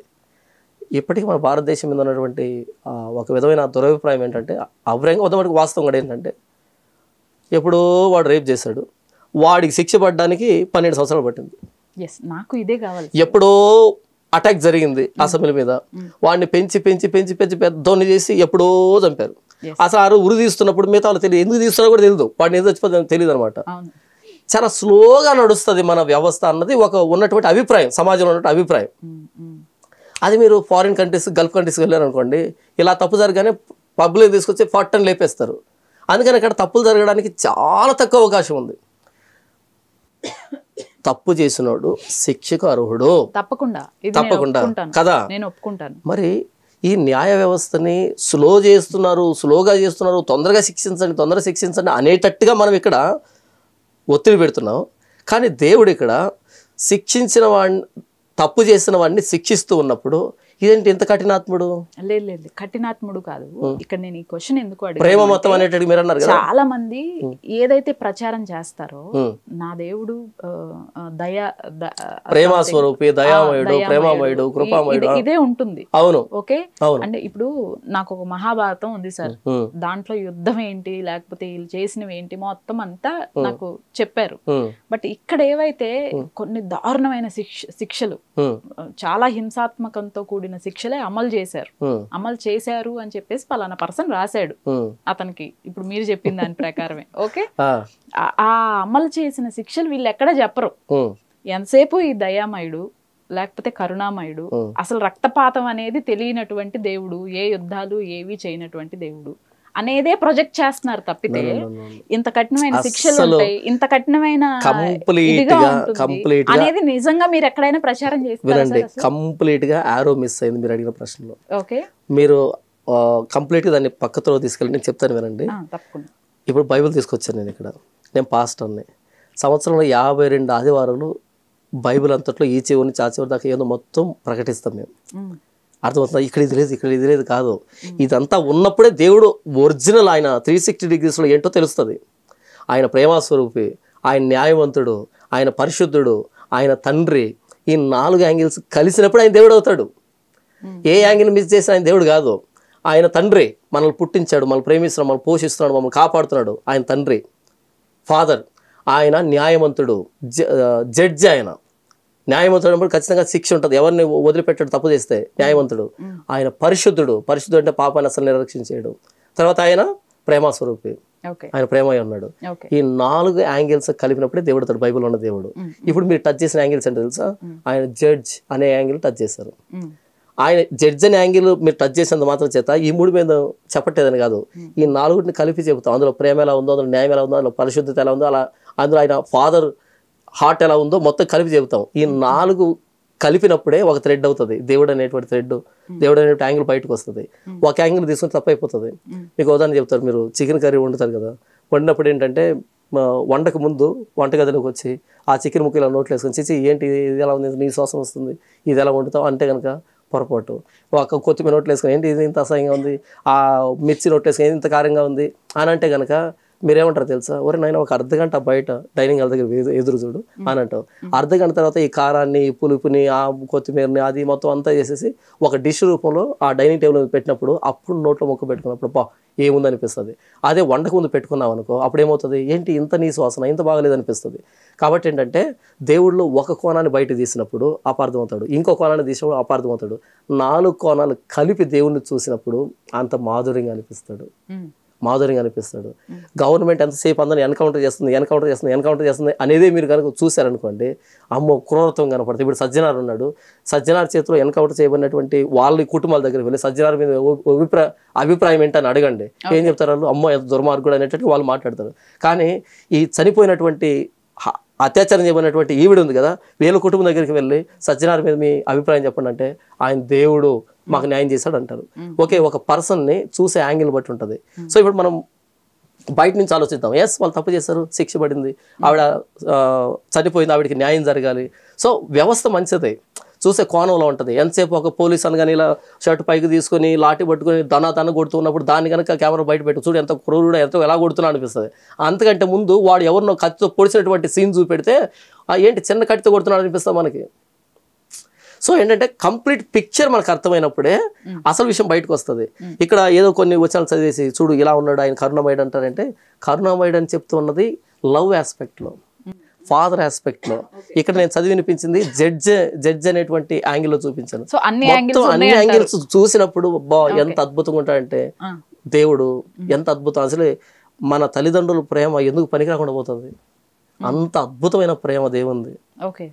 ఇప్పుడు నేను ఏమంటారంటే నేను తప్పు చేసిన వదిలిపెట్టాడు ఆయన, నేను అనుభవిస్తాను, ఆయన శిక్షణ అనుభవిస్తాను, ఆయన జడ్జిమెంట్ అనుభవిస్తాను, నాకు అర్థమవుతుంటుంది, అది తోలు తీసేస్తాడు. ఇంత మర్యాదగా మాట్లాడుతున్నా ఎందుకు, రీజన్ ఏంటంటే ఆయన ఎంత దారుణంగా వ్యవహరిస్తాడు, ఎంత కఠినంగా వ్యవహరిస్తాడో తప్పు చేసినప్పుడు తెలుసు కాబట్టి ఇంత బుద్ధిగా నేను. మీకు మాట చెప్తాను, ఆండ్రూ సొకరోవ్ అని ఒక సైంటిస్ట్కి వరల్డ్ పీస్ ప్రైజ్ వచ్చింది, నోబెల్ పీస్ ప్రైజ్ వచ్చింది. ఆయన ఏం కనిపెట్టాడంటే హైడ్రోజన్ బాంబు కనిపెట్టాడు. అది వేస్తే ఒక దేశం స్మాష్. అలాంటి మారణాయుధాన్ని కనిపెడితే నోబెల్ పీస్ ప్రైజ్ ఇచ్చారు. ఎందుకో తెలుసా?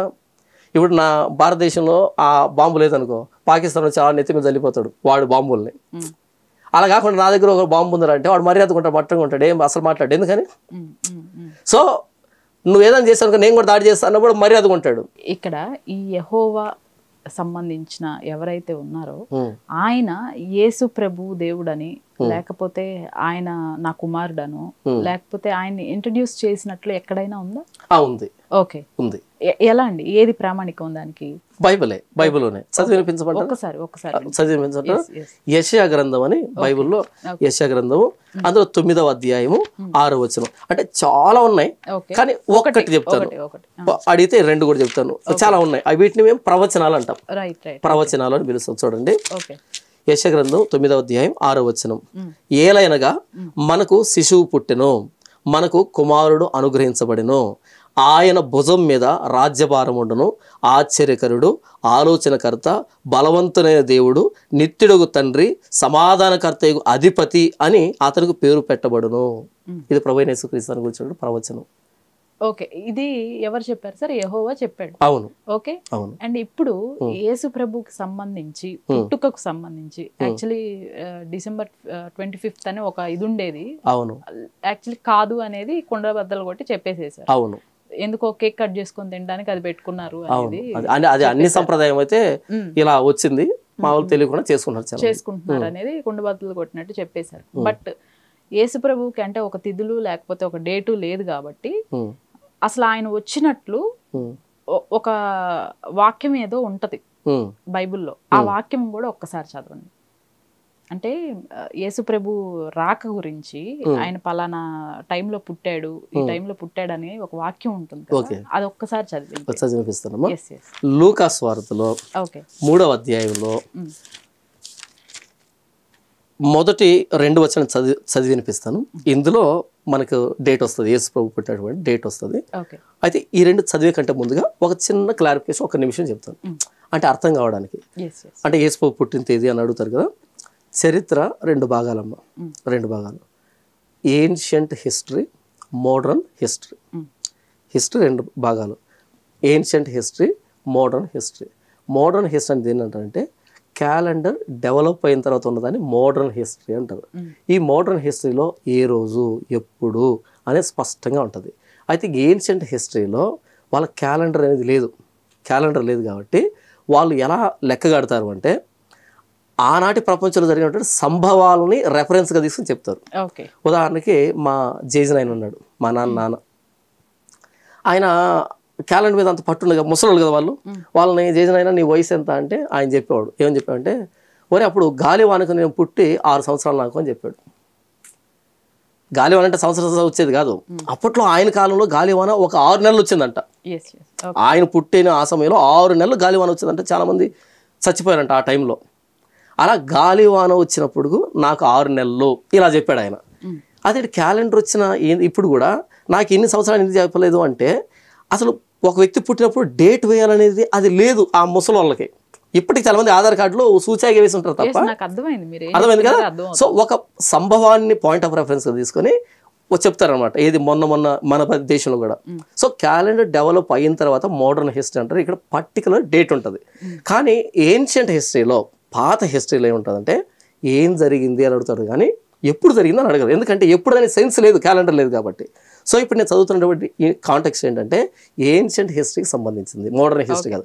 ఇప్పుడు డేట్ రాదు, మీకు సంభవాలు వస్తాయి ఎప్పుడు అని. ఓకే, లూకా సువార్త 3వ అధ్యాయం 1వ వచనం నుంచి. తిబెరి కైసరు ఏలుబడిలో టైబీరియస్ సీజర్ అన్నట్టుగా రోమన్ గవర్నర్. తిబెరి కైసర్ అంటే తెలుగు, టైబీరియస్ సీజర్ అనేది సీజర్, టైబీరియస్ అంటే ఇంగ్లీష్ పదం అనమాట. తిబెరి కైసరు ఏలుబడిలో 15వ సంవత్సరం అందు యోదయకు పొంతు పిలాతు అధిపతిగాను. యోదయ అప్పుడు ఎవరు పరిపాలిస్తున్నారు? పాంటియస్ పైలట్, తెలుగులో పొంతు పిలాతు అధిపతిగాను. గలిలయ అనే ప్రాంతానికి హేరోదు టెట్రార్క్గా, అంటే చతుర్థాధిపతిగా, టెట్రార్క్గా పరిపాలిస్తున్నటువంటి ఆ కాలంలోను ఇతూరయ త్రకోనీతి దేశాలకి ఆ హేరో తమ్ముడైనటువంటి ఫిలిప్పు టెట్రార్క్గా, చతుర్థాధిపతిగా ఉన్నప్పుడు అబీలేనే దేశమునకు లొసానియా అధిపతిగా, అబీలేనే దేశం ఉంది, దానికి లొసానియా అధిపతిగా ఉన్నప్పుడు అన్నయు కయపయు ప్రధాన యాజకులుగా ఉన్న కాలంలో, యెరూషలేము దేవాలయంలో అన్న కయప అనే వాళ్ళు హై ప్రీస్ట్లుగా ఉన్నటువంటి ఆ కాలంలో అరణ్యంలో ఉన్న జకర్యా కుమారుడైన యోహాను వద్దకు దేవుని వాక్యం వచ్చును అని ఉంటుంది. యోహాను అంటే యేసు ప్రభు కంటే 6 నెలల ముందు పుట్టినటువంటి ప్రవక్త, బాప్తిస్మ ఇచ్చేవారు, బంధువులు ఇరువురు. సో ఇప్పుడు యోహాను ఎప్పుడు పుట్టాడు అంటే, ఇదిగో ఇక్కడ ఉన్నటువంటి ఈ రాజులు, రోమ్ను ఎవరు పరిపాలిస్తున్నారు, గలిలయను ఎవరు పరిపాలిస్తున్నారు, జెరూసలేం ఎవరు పరిపాలిస్తున్నారు, ఆవిడ హై ప్రీస్ట్ ఎవరు, లొసానియా, అబీలేని దేశాలకు ఎవరున్నారు, వీళ్ళంతా ఈ మొత్తం అందరినీ చూపించి పాయింట్ ఆఫ్ రెఫరెన్స్గా చెప్పి ఇప్పుడు ఈ బాప్తిస్మ యోహాను దగ్గరికి దేవుని వాక్యం వచ్చింది. ఎప్పుడు ఈ స్వార్థ పరిచయం ప్రారంభిస్తారంటే, యూదులు ఎప్పుడు పరిచయం చేస్తారంటే 30 years అప్పుడు పరిచయం చేస్తారు వాళ్ళు. అంటే ఈ యాజకత్వం కానీ లేవీయతనం కానీ వీళ్ళు ఎప్పుడు ఆ డ్యూటీ ఎక్కుతారు అంటే వాళ్ళు 30 yearsలో వాళ్ళు దేవుని సేవకు రావాలని పాత నిబంధన చెప్పబడుతుంది. కాబట్టి ఈయన అప్పుడు 30 years అంటే అప్పుడు ఈ సంవత్సరాల్లో బ్యాక్ 30 years బ్యాక్ వచ్చేస్తే ఈయన ఏజ్ వస్తుంది. ఈయన పుట్టినటువంటి 6 నెలలు బ్యాక్ వచ్చేస్తే యేసు ప్రభు పుట్టినరోజు వచ్చేస్తుంది. ఇది ఏన్షియంట్ హిస్టరీ. పాప మీ విషయం తెలియక ఇక్కడ కూర్చున్నట్టు రాధామోహనదాస్ కానీ December 25 చూపించండి, ₹1,00,000 ఇస్తారు. ఈయన దగ్గర చలికోటు లేదు, ₹1,00,000 ఎక్కడి నుంచి ఇస్తాడు అంటే ప్రగల్భాలు అనమాట. మేము చెప్పలేదు December 25 అని. యేసు ప్రభు పుట్టాడు, ఇది హిస్టరీ. AD BC అని క్రీస్తు పూర్వం క్రీస్తు శకం అని మనం చదువుకుంటున్నాం. కాదనలేనటువంటి సత్యం, చారిత్రాత్మక పురుషుడు ఆయన. కాబట్టి ఏన్షియంట్ హిస్టరీ చదువుతున్నప్పుడు మోడర్న్ హిస్టరీ క్వశ్చన్ అడగకూడదు, మోడర్న్ హిస్టరీ చదువుతున్నప్పుడు ఏన్షియంట్ హిస్టరీని అప్లై చేయకూడదు అనేటువంటి ఆ కనీస విషయం కూడా తెలియకుండా యేసు ప్రభు 25 పుట్టాడా చూపించాడు బైబుల్ ఎక్కడంటే బైబుల్ చెప్పలేదు ఈ తారీఖు పుట్టాడని. ఎందుకు చెప్పలేదు అంటే అది ఏన్షియంట్ హిస్టరీ కాబట్టి. లేదు సార్, ఇప్పుడు వాళ్ళు అంటున్నది ఏంటి అంటే పుట్టలేదు అనేది కాదు అంటుంది, పుట్టారు, కొన్ని ఏవో తప్పులు చేశారు. జుడాయిల్ ప్రకారం వాళ్ళ గ్రంథాల్లో రాసున్నది ఏంటంటే పాపాలు చేసేసి అతి దారుణంగా శిక్షింపబడ్డ వ్యక్తిని వీళ్ళు దేవుడుగా కొలుస్తున్నారు అనేది వీళ్ళు చెప్పారు. నేను ఇక్కడ ఈ క్వశ్చన్ కంప్లీట్ అవ్వనివ్వండి, దానికి వెళ్దాము. ఇక్కడ ఇప్పుడు లోకాసువార్త కాకుండా ఇంకొకటి, ఇప్పుడు ఆయన గాబ్రియల్ దూత ద్వారానో ఎవరి ద్వారానో పలానా వ్యక్తి పుట్టబోతున్నాడు అనేది ఒక సందేశం ఉంటుంది కదా.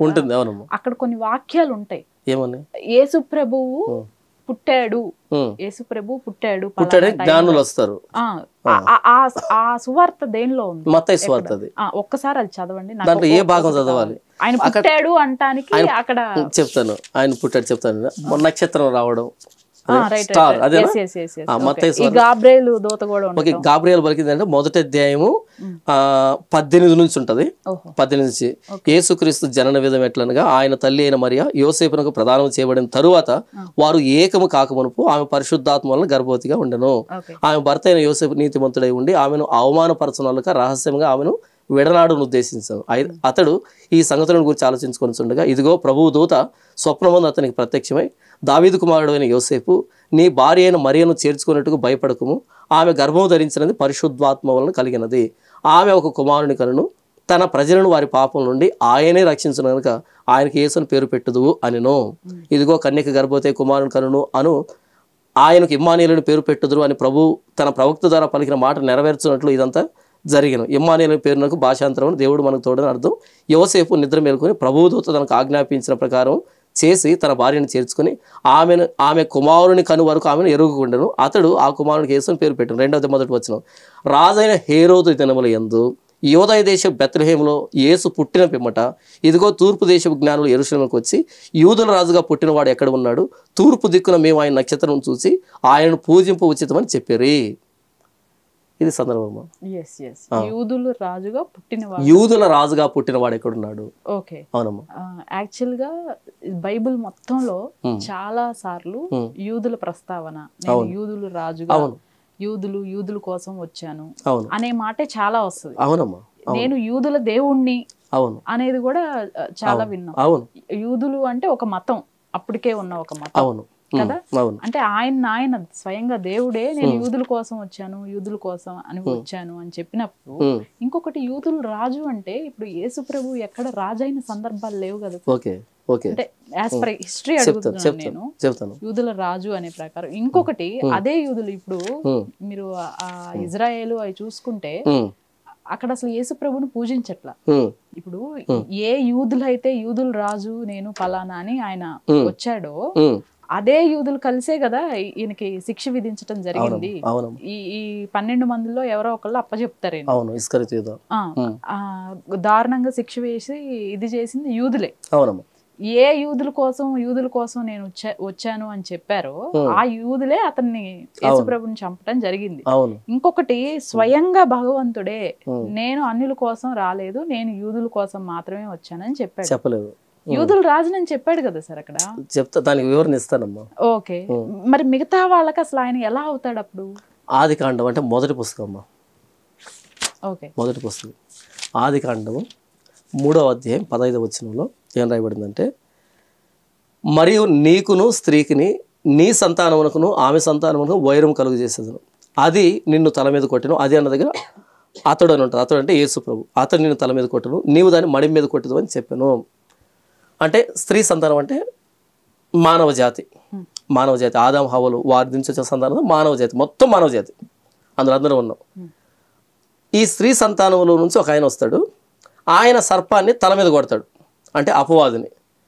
అపవాది ఆయన మడి మీద కొడుతుంది, అంటే ఆయన సిలువ ఎక్కిస్తుంది అని మొట్టమొదటి ప్రవచనం యేసుప్రభుని గురించి. మానవ జాతి కోసం యేసుప్రభు సిలువ ఎక్కుతాడన్న మొట్టమొదటి వాగ్దానంతో కూడినటువంటి ప్రవచనం ఇది బైబిల్లో. ఇవి చెప్పండి, ఆదాము హవ్వల నుంచి వచ్చినటువంటి మానవ జాతిలో యూదులు ఒక్కరే ఉన్నారా? యూదులు ఒక్కరే ఉన్నారా? అంటే ఆయన అన్నదే కదా యూదుల కోసం వచ్చాను. మంచిది, మీరు ఆయన అన్నదే చెప్పారు కదా, ఆయన అది కూడా ఆయన చెప్తాను, అన్నదే కదా, నేను దానికే చెప్తాను. ఓకే, యూదులకు దేవుడిని. రోమిలకు రాసిన పత్రిక 3వ అధ్యాయము 29వ వచనం. దేవుడు యూదులకు మాత్రమే దేవుడా? ప్రశ్నార్థకం. అన్ని జనులకు దేవుడు కాడా? ప్రశ్నార్థకం. అవును, అన్ని జనులకును దేవుడే, ఫుల్ స్టాప్.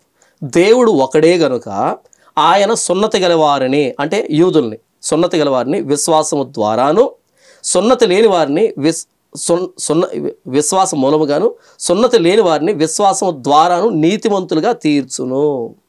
చాలా స్పష్టంగా మీరు అడిగిన ప్రశ్నకి సమాధానం ఇక్కడ ఏంటంటే, దేవుడు యూదులకు మాత్రమే దేవుడా? రోమిలు రాసిన పత్రిక 3వ అధ్యాయం 29వ వచనం. దేవుడు యూదులకు మాత్రమే దేవుడా? ప్రశ్నార్థకం. అన్ని జనులకు అంటే మిగిలినటువంటి మనకి దేవుడు కాడా? ప్రశ్నార్థకం. అవును, కామా, అన్ని జనులకును దేవుడే, ఫుల్ స్టాప్. ఎలా దేవుడు? దేవుడు ఒకడే కనుక ఆయన సున్నతి గల వారిని, అంటే యూదుల్ని విశ్వాసం మూలముగాను, సున్నతి లేని వారిని విశ్వాసము ద్వారాను నీతిమంతులుగా తీర్చును. నేను అందుకే చెప్పాను, పాత నిబంధన అంటే ఇశ్రాయేలు 12 గోత్రాలు ఉంటారు, 13 గోత్రం లేవి గోత్రం ఉంటుంది, ఎక్కడ బలులు ఉంటాయి అని చెప్పాను చూసావా? ఆ గోత్రాలకు ఇవ్వబడినటువంటి ధర్మ ఆజ్ఞలు 613 ఆజ్ఞలు పాత నిబంధన అంటాం. ఓకేనా? వాళ్ళు ఇప్పుడు 12 గోత్రాలు ఎక్కడ కనబడతాయి మనకి? ఆదికాండం 12వ అధ్యాయంలో అబ్రహాం అనే ఒక వ్యక్తిని దేవుడు పిలిచి, ఆయనకి ఇస్సాకు పుట్టి, ఆయనకి యాకోబు పుట్టి, ఆ యాకోబు 12 మంది పుడితే వాళ్ళు 12 గోత్రాలు అయ్యారు. ఈ 12వ అధ్యాయం కంటే ముందు మొదటి అధ్యాయం నుంచి ఉన్నది ఇది మానవ జాతి అంతా.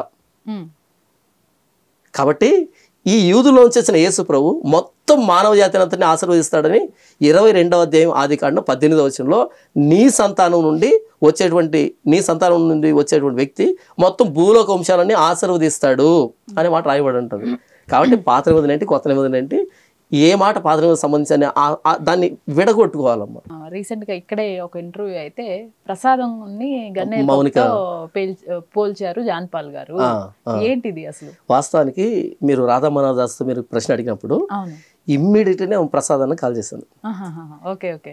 యాక్చువల్ గా ఇమ్మీడియట్ గా అన్న కాల్ చేసి, మీ నంబర్ అన్న దగ్గర ఉంది, గతంలో మీరే నన్ను ఇంటర్వ్యూ చేయాల్సింది, కాకపోతే మౌనిక చేసింది.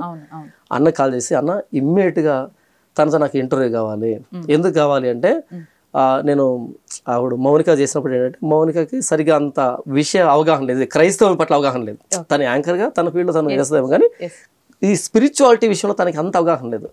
మీరు అంతకుముందు మాట్లాడుతున్నప్పుడు ప్రవీణ్తో కానీ వాళ్ళతో మాట్లాడుతున్నప్పుడు కానీ మీరు ఆ హుందాగా బిహేవ్ చేసిన విధానం కానీ, ఆ మెచ్యూర్డ్గా అడిగినటువంటి క్వశ్చన్లు కానీ, ఇవన్నీ విన్న తర్వాత నేను మీతో చేస్తే బాగుంటుందని అనుకున్నా మనసులో. ఎందుకంటే నాకు చెప్పేది విని దానికి మరలా కౌంటర్ సరిగ్గా అదే మెచ్యూరిటీ అడిగినప్పుడు సమాజానికి కూడా సత్యం తెలుస్తుంది. నేను ఏదో చెప్పాను, మీరు ఏదో అడిగారంటే కుదరదు అని ఇమ్మీడియట్గా నేనేమన్నా అంటే, అన్న ఇప్పుడు కాల్ చేయండి, ఆమెకి కాల్ చేసి తనతో నాకు ఇంటర్వ్యూ కావాలి, సరిగ్గా ఇదే ప్రశ్న మీద ఇంటర్వ్యూ కావాలి. చావు అనే దాన్ని తీసుకొని రావడానికి దేవుడు సృష్టిలో ఎన్నో చేశాడు. అందులో గన్నేరు పప్పు తిన్నప్పుడు మనం ఎలాగ చచ్చిపోతామో, అలాగే ప్రసాదం తిన్నప్పుడు ఫిజికల్గా చచ్చిపోం కానీ స్పిరిచువల్గా చచ్చిపోతాము ఆయన చేయొద్దు అన్న దాన్ని చేయడం ద్వారా అని అక్కడ పోల్చాను. అదే పోల్చిన మాట వాస్తవమే. నేను ప్రసాదాన్ని గన్నేరు పప్పుతో పోల్చలేదు, ప్రసాదం తింటే గన్నేరు పప్పు తిన్నట్టు నేను చెప్పలేదు. అందులో మీకు ఏమనిపిస్తుంది? దాంతో నాకు సమానం అనే కదా సార్ మీరు అన్నారు. మరి ఇప్పుడు నేనేమంటున్నాను, దాంతో ఇప్పుడు గన్నేరు పప్పు తింటే ఫిజికల్ గా చనిపోతారు, ప్రసాదం తింటే నేను స్పిరిచువల్ గా చనిపోతాను అని ఒక కంపారిజన్. ఇప్పుడు మాట్లాడుతాను మిమ్మల్ని. ఇప్పుడు నా ఫ్రెండ్ ఒకటి ఉండే, అజయ్ అని ఒకటి ఉన్నాడు. వాడికి ఏంటంటే, వాడు పెరుగు కనుక వాడికి వాసన వచ్చినా సరే, నేను పక్కన ప్లేట్లో పెరుగు తింటున్నా సరే వాడు వాసన వచ్చి అమాంతం వాంతి చేసేస్తుంటాడు. పెరుగు అంటే వాడికి అసలు పట్టదు, ఎంత వేడున్నా ఏమన్నా సరే పెరుగు చనిపోయిన వాడు తిండి అసలు. ఇప్పుడు వాడంటే నాకు ఇష్టం, నా ఫ్రెండ్ వాడిని ప్రేమిస్తున్నాను అంటే వాడికి ఇష్టం లేని దాన్ని నేను వాడు పక్కన కూడా చేయకూడదు. అంతవరకు నేను పప్పు అన్నది అంటే హాస్టల్లో పెరిగాం కదా, అందరూ పప్పు రసం వేసుకొని తినేసి పెరుగు పాటు వచ్చినప్పుడు మజ్జిగ వేసుకొని తినే పాటు వచ్చినప్పుడు వాడు దూరంగా వెళ్ళేవాడిని, వాడికి రెస్పెక్ట్ ఇచ్చి. ఎందుకంటే వాడికి అది పడదు, వాడు తిండవు. మరి మీకు నా మీద ప్రేమ ఉంటే, ఇప్పుడు నేను విగ్రహారాధన సంబంధించి చేయను అని తెలిసినప్పుడు పదే పదే ప్రసాదం ఎందుకు తినకూడదు, ప్రసాదం ఎందుకు తినవు, మీరు కేకిస్తే తింటాం, మేము ఇంత తినను, ఎందుకు వితండవాదం ఎందుకు నాకు తెలియగలుగుతాను. ఇప్పుడు మా చిన్నాన్న ఉన్నాడు, మా చిన్నాన్న మా తమ్మని గంగమ్మని ఆరాధించేటువంటి వ్యక్తి. మా చిన్నాన్న, మా నాన్న మా చిన్నాన్న ఇంటిల్లి పాది వెళ్తారు. పల్లమ్మ తిన్నారని ఒకటి జరుగుతుంది మా ఏరియాలో, బాగా ఫేమస్ అది. అక్కడ వెళ్తారు, మా చిన్నాన్న వెళ్తారు. దానికని మా చిన్నాన్న ఏం చేస్తా అంటే సంవత్సరం అంతా ఒక కోడిని వదిలిపెడతాడు, ఒక పుంజుని వదులుతాడు. ఇది పల్లమ్మకి ఒక పిల్లని వదిలిపెడతాడు పుంజుని. అది ఒక సంవత్సరం వచ్చేప్పటికి బాగా బలంగా తయారవుతుంది ఆ పుంజు. దీన్ని తీసుకుని వెళ్ళి అక్కడ కోసుకొని దాన్ని అక్కడి నుంచి మరలా ఇంటికి తీసుకొచ్చి కూర వండి అందరు ఇంటిల్లి పాది తింటారనమాట. సరిగ్గా ఒకరోజు పొలం తినాలకి వెళ్ళారు, కోడిని ఏమంటారు కోసి వండేటువంటి సమయంలో నేను ఇంటికి వెళ్ళాను. అంటే రూమ్లో ఉన్నాను, చదువుకుంటా ఉన్నాను, ఫార్మసీ చేస్తుండే. ఇంటికి వెళ్ళాను, మా చిన్నాన్న చూశాడు. చూసి వాడు వచ్చాడు, మనీ వచ్చాడు కదా అని చెప్పి ఇమ్మీడియట్గా టౌన్కి పంపించి ఒక 1/2 kg బ్రాయిలర్ కోడి చికెన్ తెప్పించి, బ్రాయిలర్ కోడి చికెన్ తెప్పించి దీన్ని దానికి అసలు తగలకుండా సపరేట్గా కూర వండే. నాకు తెలియదు ఇదంతా. నేను అలా ఊరి మీద తిరిగి మొత్తానికి ఇంటికి వచ్చాను. రాగానే అందరూ వేసుకుంటున్నారు. నేను అలా చూసి ఎవరే కూర్చో అన్నాడు. వద్దు తినాను అన్న. కూర్చో నీకు వేరే ఉంది అన్నాడు. కూర్చో నీకు వేరే ఏముందబ్బా అనుకున్నా, పప్పు రసం చేస్తుంటా అనుకున్నా. అప్పుడు సపరేట్గా గిన్నె తీసుకొచ్చి సపరేట్గా అది వండి, ఇది బ్రాయిలర్ కూడా నీకోసం తెప్పించాను, దాంతో నీకు సంబంధం లేదు, దాన్ని వండిన దీన్ని వండలేదు. ఇది నేను అది విగ్రహారాధన చెప్తూ అది తప్పని చెప్తూ ఉన్నా సరే మా చిన్నాన్న నన్ను ప్రేమించి, ఇది వాడి విశ్వాసం, ఇది వాడి విశ్వాసం. వాడికి నేను భోజనం పెట్టాలనుకున్నాను, వాడికి సంబంధించి పెడతాను. అర్థమవుతుందా? ఇది ప్రేమ. దీన్ని ప్రేమ అంటారు, ఇదే ప్రేమ అంటారు, ఇది ప్రేమ అంటారు. ఇప్పుడు నేను దాన్ని తిన్నాను, నా దగ్గర ఎందుకు తినిపిస్తావు? దీన్ని అనరు సార్ ప్రేమని. ఇప్పుడు మీ బాబాయ్ చేశారు చూసారా, దాన్ని ప్రేమ అంటారు. నేను దాన్నే ప్రేమ అంటున్నా, దాన్నే ప్రేమ అంటారు, నేను దాన్నే ప్రేమ అంటున్నా. ఇప్పుడు మీరు అన్నారు చూసారా, మేము విగ్రహారాధన చేసిన దాన్ని తినము, లేకపోతే అవును తినను. ఇప్పుడు ఆయన చర్చికి రాడు, దీనిలో ప్రేమ మాత్రం లేదంటున్నాను. ఇప్పుడు ఒక మాట చెప్తానండి, మా చిన్నాన్న చర్చికి రాడు. ఇప్పుడు నేను కొడుకునే, నేను వాకింగ్ చెప్తుంటే చర్చిలో కూర్చోడు, యేసుప్రభుకి ఏం ప్రార్థన చేయడు. మీరు చెప్పారు కదా క్లియర్ గా, ఆయన చెప్పాం కదా. కాబట్టి నేను ఆయన అబ్జెక్ట్ చేయను. సమయం వచ్చినప్పుడు చెప్తాను, చిన్నాన్న ఈయన నిజమైన దేవుడు అని చెప్తాను. వాడు సర్లేరా అని, సారీ మా చిన్నాన్న సర్లేరా మా చిన్నాన్న అంటాడు. ఓకేనా? ఏదైనా పండుగ జరిగినప్పుడు, ఇప్పుడు సంక్రాంతి ఉంది, ఫోన్ చేస్తాడు, అరే వచ్చేయి అంటాడు. వెళ్తాను, సంక్రాంతి ఇంటికి వెళ్తాను, మా పుట్టినూరుకి వెళ్తాను. కానీ ఏ పూజకి సంబంధించి ఏది కూడా నా దగ్గరికి రాకుండా ఆయన జాగ్రత్త తీసుకుంటాడు. ఇప్పుడు మా చిన్నాన్న చూపించింది ఏంటి? ప్రేమ, గౌరవం. వాడు ఇది నమ్ముతున్నాడు కాబట్టి వాడిని నేను ఇబ్బంది పెట్టను, ఇది ప్రేమ. ఇప్పుడు నేనేంటి, నేను యేసుప్రభు గురించి ప్రకటిస్తాను, కూర్చోబెట్టి ఇది నేను చెప్పను. మాటల మధ్యలో చిన్నానా ఎందుకు చిన్నానా ఇవన్నీ అని అంటాను. సర్లే అని నవ్వుతాడు, ఆయన అఫెండ్ కాడు, నవ్వుతాడు. ఎందుకంటే నా విశ్వాసం అది. ఆయన నాకేం చేయాలి చేస్తాను, నేను ఆయనకి ఏం చేయాలి చేస్తాను. ఇది మంచి వాతావరణం. అలా కాకుండా నువ్వు ఎందుకు తిన్నావు, దీంట్లో ఏముంది, దీంట్లో విషయం ఉందా, వితండవాదం వద్దు. ఒకసారి నా బైబిల్లో వద్దన్న తర్వాత నేను చేయను. ఒకవేళ ఆ స్థానంలో నువ్వు ఏదైనా ఇంకా ప్రమాదకరం ఏదైనా పెట్టి, ఇప్పుడు చూడండి బైబిల్లో ఉన్న వద్దు అన్నదాన్ని నేను చేయకుండా ఉండేదానికి నా ప్రాణం తీసినా సరే నేను దాన్ని సిద్ధపడతాను. ఎందుకంటే ప్రాణం పోతే ఇక్కడ పోతుంది, ఏదో ఒకరోజు చచ్చిపోవాల్సింది. కానీ దేవుడు వద్దన్న దాన్ని చేసినప్పుడు నేను నరకానికి వెళ్తాను, దేవుడికి నేను శత్రువుని అవుతాను అనేది నేను నమ్ముతున్నాను. అలాంటప్పుడు నీ విశ్వాసం నా మీద రుద్దొద్దు. అడగడు నీ బాధ్యత. వద్ద పని తీసుకున్నట్టే సర్లే ఓకే అంతే. అంతేగాని ఎందుకు తినవు, ఏముంది ఇక్కడ, ఇదేమైనా విషమా, ఈ వితండవాదం చేస్తే కనుక ఒకవేళ విషాన్ని తినడానికే ఇష్టపడతాను, కానీ దీన్ని నేను తినను. ఎందుకంటే విషం తింటే భౌతికంగా వస్తాను, నేనేమి దేవుడికి శత్రువు కాను. కానీ ఇది తిన్నప్పుడు ఆయనకి వ్యతిరేకం కాబట్టి నేను ఆయన శత్రువు అవుతాను. నేను చాలా స్పష్టంగా చెప్పాను. యాజ్ పర్ బైబిల్ ఇప్పుడు మీరు అనుకున్న దాని ప్రకారమే వద్దాం. ఈ విగ్రహారాధనకు సంబంధించి మాత్రమే మీరు ప్రసాదం తీసుకోను, లేకపోతే ఈ ఇంకా వేరే ఏవైతే ఉన్నాయో అవన్నీ కూడా యాజ్ పర్ బైబిల్ మీరు ఫాలో చేస్తున్నారు. అవును. నా క్వశ్చన్ ఏంటంటే, ఇప్పుడు ఎవరైతే ఈ బైబిల్ని నమ్మరు, లేకపోతే అన్యులు ఎవరైతే ఉన్నారో వీళ్ళందరి పట్ల ఎంత కఠినంగా ఉండేది ప్రేమ మతం ఎలా అవుతుంది అంటాను. ఎప్పుడు కఠినంగా నా తెలియగలుగుతాను? అరే ఇప్పుడే కదండి, ఇప్పుడు నేను అది తిన్నంటారు కాసేపు, లేకపోతే ఆ విగ్రహారాధన చేసే వాళ్ళు నరకానికి వెళ్తారు అంటారు. కొంచెం కాదు, ఇంతవరకు చెప్పిన దాంట్లో ఇప్పుడు మా చిన్నాన్న ఫోన్ చేస్తాడు, నేను ఇంటికి వెళ్తాను, మా చిన్నాన్న నాకు ఏం చేస్తాడు, ఎంత ప్రేమ ఉంటుందో తెలుసా? అది ప్రేమ. ఆహా, ఒకటి చూడండి, ఆయన మీ చిన్నాన్ని మీ పైన చూపించింది ప్రేమ. అవును, ఖచ్చితంగా ప్రేమ. అవును. యాజ్ పర్ బైబిల్ నేను మా చిన్నాన్ని మీద చూపించే కూడా ప్రేమే. అది కూడా ప్రేమే. యాజ్ పర్ బైబిల్ ఇంత కఠినంగా ఎలా ఉంటారు మరి అంటున్నాను నేను. కాదు, ఇది సత్యం. ఓకే, సత్యం ఎవరి కోసం బెండ్ అవ్వదు. ఇప్పుడు మీరు నాకు ఫ్రెండ్ లేదా బంధువు విధానం చెప్తాను. ఇప్పుడు మీరు నాకు ఒక అన్నో చెల్లు అనుకోండి, సొంతం అన్న చెల్లు. నేను ఇన్విజిలేటర్ని, అంటే పేపర్ కరెక్షన్ చేస్తున్నాను, ఎవాల్యుయేట్ చేస్తున్న పేపర్ని. మీరు 2-2-6 అని రాశారు.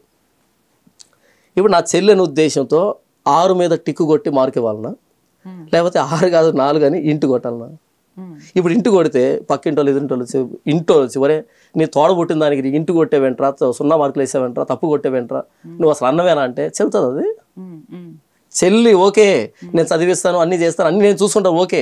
కానీ ఈ సత్యం విషయానికి వస్తే, ఆన్సర్ విషయానికి వస్తే, యాజ్ అ టీచర్గా 2-4 కాదు ఇంటి కొట్టాల్సిందే. అది నా వృత్తి. అలాగే మా చిన్నాన్న, ఇలా బంధువులు, ఇది నా బంధుత్వం, నా ప్రేమ. కానీ when comes to the truth, సత్యం విషయానికి వస్తే, నిజం విషయానికి వస్తే, యేసు ప్రభువే దేవుడు. నమ్మొచ్చు నమ్మకపోవచ్చు, కానీ సత్యం. నేను చెప్పినా సత్యమే, చెప్పపోయినా సత్యమే. ఇంకా ఎక్కువ మాట్లాడతామా? ఎక్కువ మాట్లాడితే నేను మా చిన్నానికి ఎక్కువ రోజులు సువార్త చెప్పుంటాను, 1-2-3 సార్లు చెప్పుంటాను. ఎందుకంటే ఆయన ఫీల్ అవుతాడేమో, మా బంధువుతో చెడిపోతుందేమో అని. కానీ మా ఊరికి చుట్టుపక్కల 4 చర్చిలు ఉన్నాయి. 4 చర్చిలు అందరు పాస్టర్లతో మా చిన్నాయనకి సంబంధం ఉంది. వాళ్ళు నాకంటే ఎక్కువ వాళ్ళు సువార్త చెప్తూ ఉంటారు. నేను చెప్పలేదనే సత్యం కాదు, చెప్పినా చెప్పకపోయినా సత్యం సత్యం అంతే. 2-6 రాస్తే అది తప్పే. అది మా చిన్నాయన కానీ, మా నాన్న కానీ, ఇంకెవరైనా కానీ, నేనే కానీ. సార్, ఇస్లాంలో యేసు ప్రభు గురించి ఉందని తెలుసా మీకు? యేసు ప్రభు లాంటి క్యారెక్టర్ వాళ్ళు రాసుకున్నారు తప్ప బైబిల్లో ఉన్నది యేసు ప్రభు కాదు. ఖురాన్ లో ఉన్నది యేసు ప్రభు కాదు. ఆ ఖురాన్ లోనే యేసు ప్రభు లాంటి క్యారెక్టర్ కాదు, యేసు ప్రభు కాదు. ఖురాన్ లో ఉన్నది మరియం అని ఒక చాప్టర్ కూడా ఉంది, సూరా మరియం ఉంటది. ఓకే, ఇప్పుడు పాస్టర్ జాన్ పాల్ అని పేరు పెట్టి ఎవడో పుస్తకం రాశాడు అనుకో, అమెరికాలో అంటే బైబిల్ కూడా ఎవరో రాసినవే కదా. మీరు 100% నేను సమాధానం ఇస్తాను నా బైబిల్ గురించి.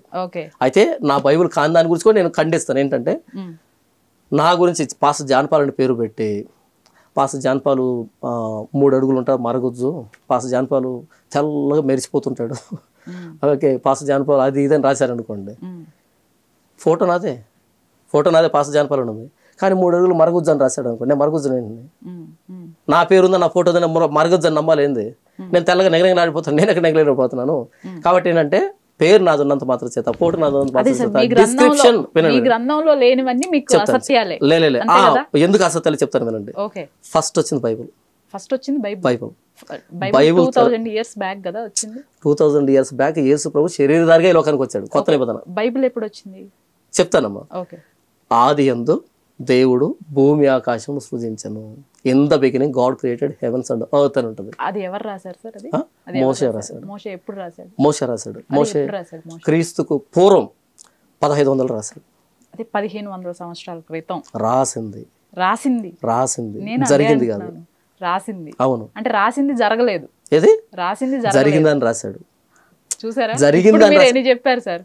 మీరు అడిగిందని చెప్తున్నాను. రాసింది 1500 సంవత్సరాల క్రితం అయితే, అవును, ఆ జరిగింది ఇన్ ద బిగినింగ్ ఏదో జరిగిందో ఆ దేవుడు మోషే చెబుతూ ఉంటే, ఒక ఆధారే కదా రాసింది. ఆయన శిష్యులు ఫాలోవర్స్ వాళ్ళే కదా బైబిల్ రాసింది. అవునమ్మా. ఇప్పుడు ఏంటంటే, ఇప్పుడు నేను నెరేట్ చేస్తుంటాను, మీరు ఉత్తరం రాస్తారు.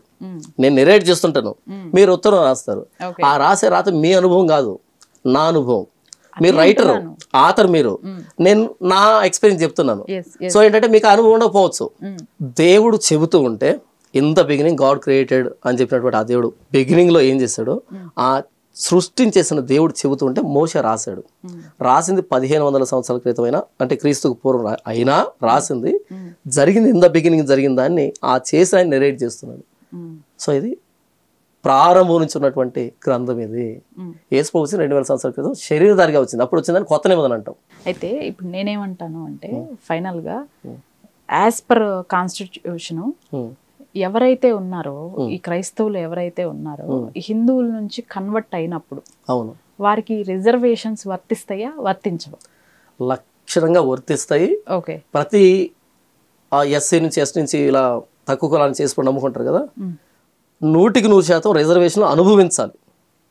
ఒకవేళ ఎవరైనా మేము రిజర్వేషన్ అనుభవించకూడదేమో, మేము మతం మారాం కదా అని ఎవరైనా అనుకుంటున్నారో వాళ్ళ కోసం చెప్తున్నా, లక్షణంగా ఆ రిజర్వేషన్ అనుభవించండి. ఎందుకు అంటే యేసుప్రభువు నమ్మడం అన్నది విశ్వాసానికి సంబంధించింది, మనసుకు సంబంధించింది, ఆలోచనకు సంబంధించింది, జీవితానికి సంబంధించింది, మన కేటగిరీకి సంబంధించింది కాదు. ఒక వ్యక్తి వీడు ఎస్సీ అని ముద్ర వేసి వాడు నా కులానికి పరిమితం చేసినప్పుడు దానికి సంబంధించిన బెనిఫిట్లు అనుభవిస్తాడు. రిజర్వేషన్ అది రాజ్యాంగబద్ధం. మారింది మనసు, మనిషి కాదు. కులం మారలే. మతం మారితే కులం మారట్లేదు కదా. అదే నేను అంటున్నా, కులం మారితే కులంలో ఉండి మతం మారితే కులం మారట్లేదే. ఇప్పుడు ఎస్సీ ఉన్నాడు, యేసుప్రభువుని నమ్ముకున్నాడు, కులం మార్చట్లేదే. ఇప్పుడు నేను పలానా కులంలోకి వెళ్తా అంటే ఇస్తున్నారా? ఇవ్వట్లేదు. లేదా నాకు కులం ఏవద్దంటే ఇస్తున్నారా? ఇవ్వట్లేదు. మరలా అక్కడే ఇరికిస్తున్నారు. కాబట్టి రాజ్యాంగంలోనే అదే కులంలోనే ఉంటాడు, అదే కులానికి సంబంధించిన రిజర్వేషన్ అనుభవిస్తాడు. మతం మార్చుకున్నాడు, మతం మార్చుకున్నప్పుడు ఆ రిజర్వేషన్స్ వర్తించవు. ఒకడు ఉందా లేదా రాజ్యాంగంలో? లేదు, లేదు. అది వాట్సాప్ యూనివర్సిటీలో వచ్చింది. ఈ వాట్సాప్ యూనివర్సిటీలో క్రైస్తవ మీద దుమ్మెత్తిపోయడానికి, క్రైస్తవాన్ని చెడ్డగా చిత్రీకరించడానికి వాట్సాప్ యూనివర్సిటీలు తిప్పుతున్నారు తప్ప మన వాళ్ళంతా. రాజ్యాంగంలో లేదు. అది అంబేద్కర్ గారు రాయలేదు. అంబేద్కర్ లక్ష్యంగా ఎవడు ఏ మతాన్నైనా స్వీకరించవచ్చు, పాటించవచ్చు, ప్రచారం చేసుకోవచ్చు, వ్యాప్తి చేసుకోవచ్చు అని చెప్పాడు ఆయన, ఆర్టికల్ 25. కానీ మనోళ్ళు వాట్సాప్ యూనివర్సిటీలో క్రైస్తవాన్ని ఎలాగైనా తప్పు పట్టాలని మతం మారితే కులం మారుతుంది, మతం మారితే కులం మారదు. ఇప్పుడు నేనున్నాను, యేసుప్రభువుని నమ్ముకున్నాను, నేను పలానా కులానికి వెళ్తానంటే ఓకే వెళ్ళిపో అని అంటే కనుక నేను రిజర్వేషన్ వాడుకోను.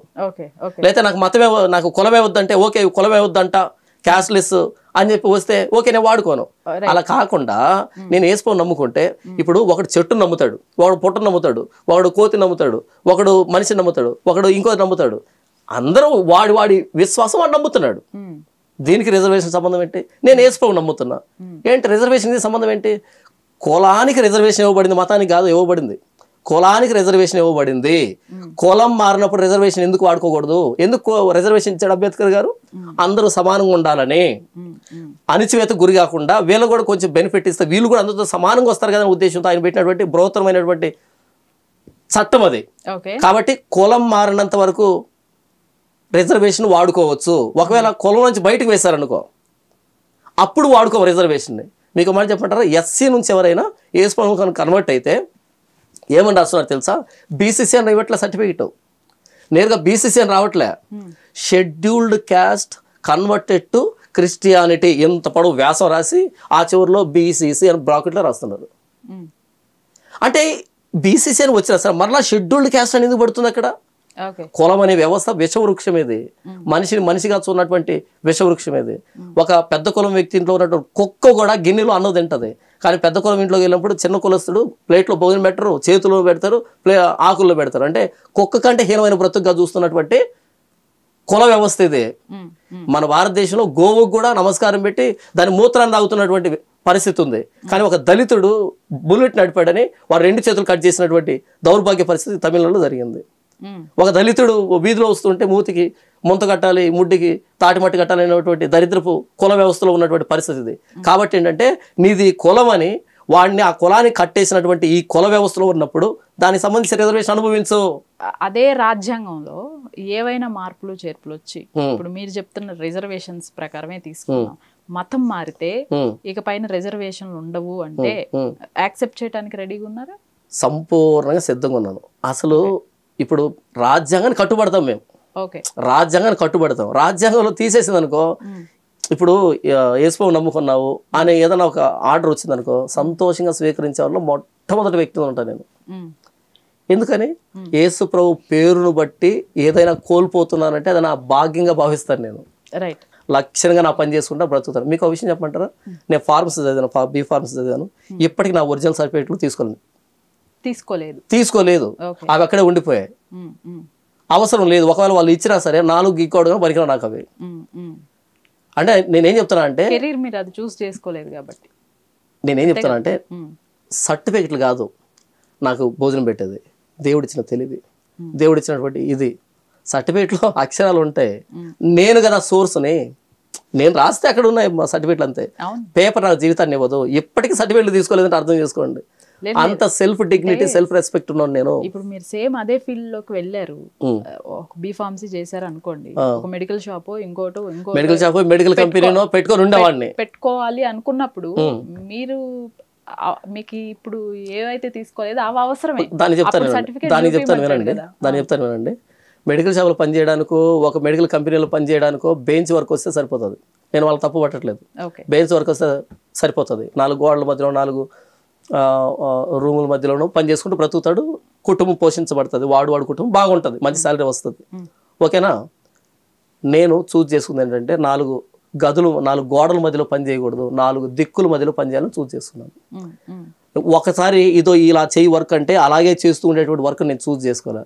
మొత్తం ప్రపంచానికి నేను టీచ్ చేయాలి అని చూస్ చేసుకున్నాను. నేను అదే అంటున్నాను సార్, మీరు కెరీర్ వేరేగా చూస్ చేసుకున్నారు, బట్ ఆ బీఫార్మసీ ఎవరైతే చదివి వాళ్ళ మెడికల్ షాప్స్ పెట్టుకున్నారో వాళ్ళ కెరీర్ ని కూడా నేను తప్పు పట్టట్లేదు. నేను కూడా తప్పు పట్టట్లేదు. ఆబ్వియస్లీ వాళ్ళు చేస్తున్న కూడా సర్వీసే అంటాను. సర్వీసే, ఎవరు ఏ పని చేసినా సర్వీసే. నేను ఏమన్నాను అంటే నా సెల్ఫ్ రెస్పెక్ట్ అనేది ఏ స్థాయిలో ఉంటదంటే, ఇప్పుడు ఆ సర్టిఫికేట్లు తీసుకుని వచ్చి అవి ఇంకొకరికి ఇస్తే నాకు నెల కొన్ని వేల రూపాయలు డబ్బు వస్తుంది.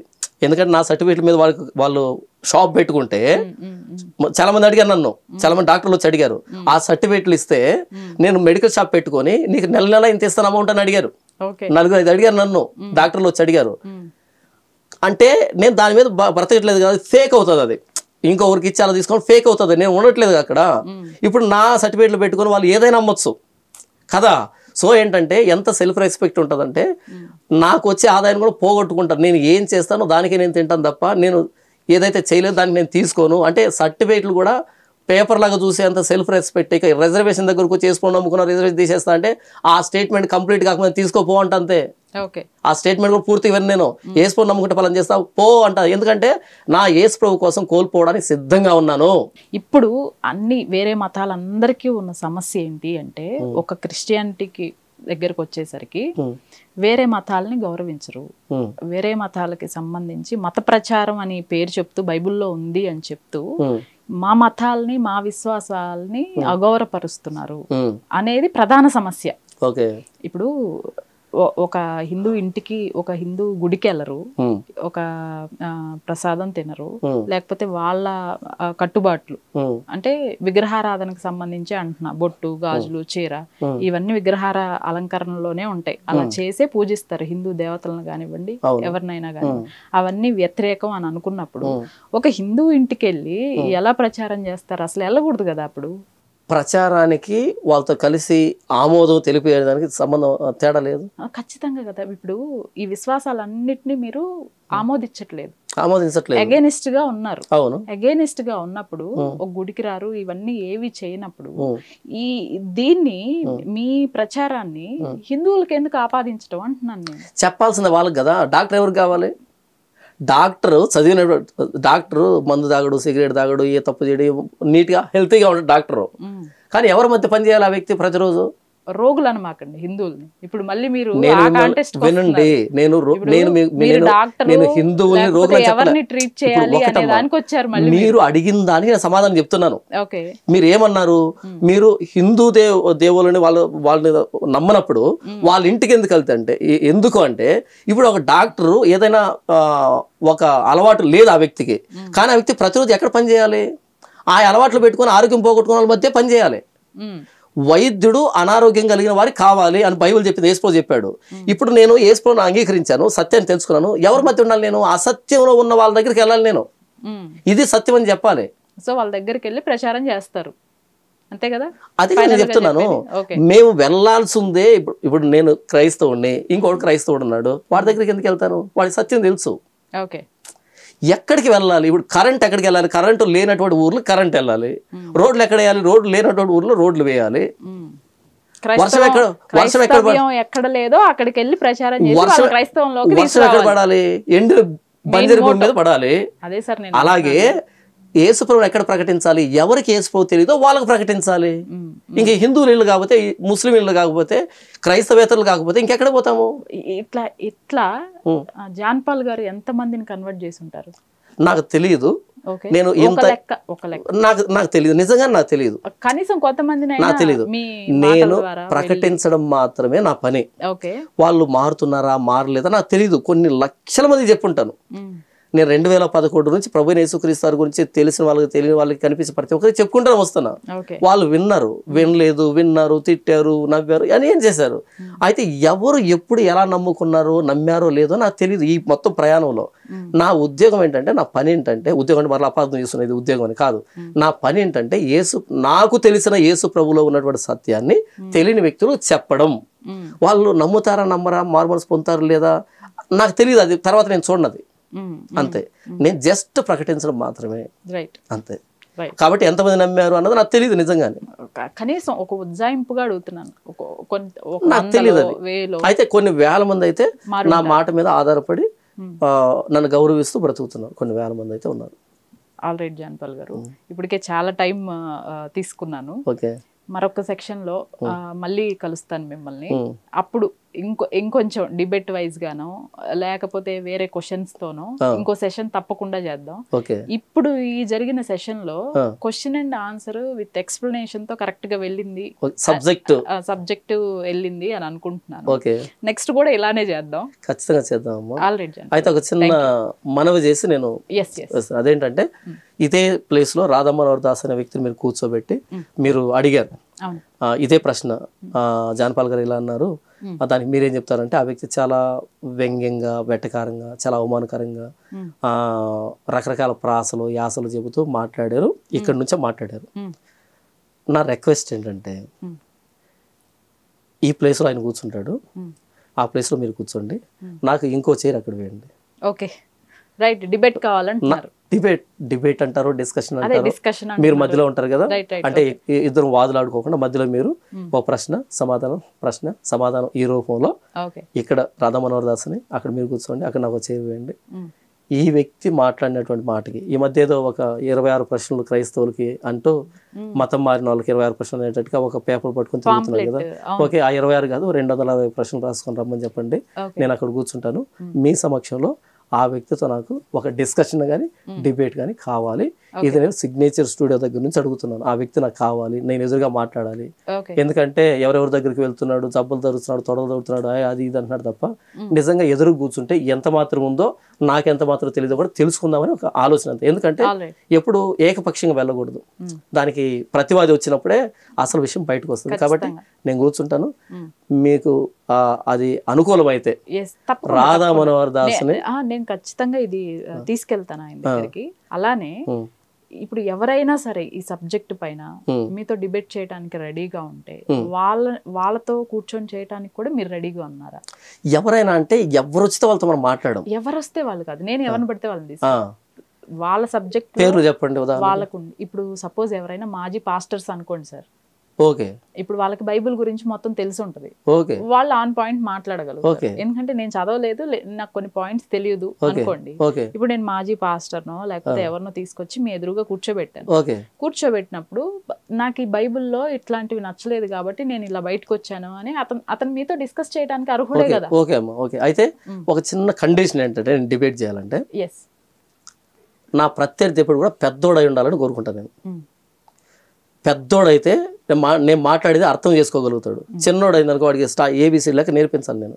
ఇందులో నేను ఏమన్నాను, మౌనిక గారితో కాదు మీతో చేయాలని నాకు అనిపించింది అని. ఎందుకన్నా నేను చెప్పింది అర్థం చేసుకోగలగాలి, తిరిగి నాకు అదే స్థాయిలో ప్రశ్న పడాలి, ఏదో ఉజ్జాయింపుగా ఉండొద్దు, నాకు ఫటాఫట్ ఉండాలి. సో అందుకని నాకేంటంటే పెద్ద వ్యక్తి అయి ఉండాలి. ఇప్పుడు రాధామోహన్ దాస్ ఉన్నాడు, ఓకే, లేదా కర్ణాటక సుగుణ అన్నాడు, ఓకే, లేకపోతే ఇప్పుడు క్రైస్తవ మీద దుమ్మెత్తిపోతున్న లలిత్ కుమార్, ఓకే, ఎవరైనా సరే పెద్ద తలకాయ ఉండాలి. ఈ టైపే పెట్టిస్తాను నేను మీకు. అయ్యో, అర్ధరాత్రి 12 ఫోన్ చేయండి, అలా వచ్చి కూర్చుంటాను అంతే అంటారా? రైట్, ఓకే, అయితే కలుద్దాం మళ్ళీ త్వరలో ఖచ్చితంగా.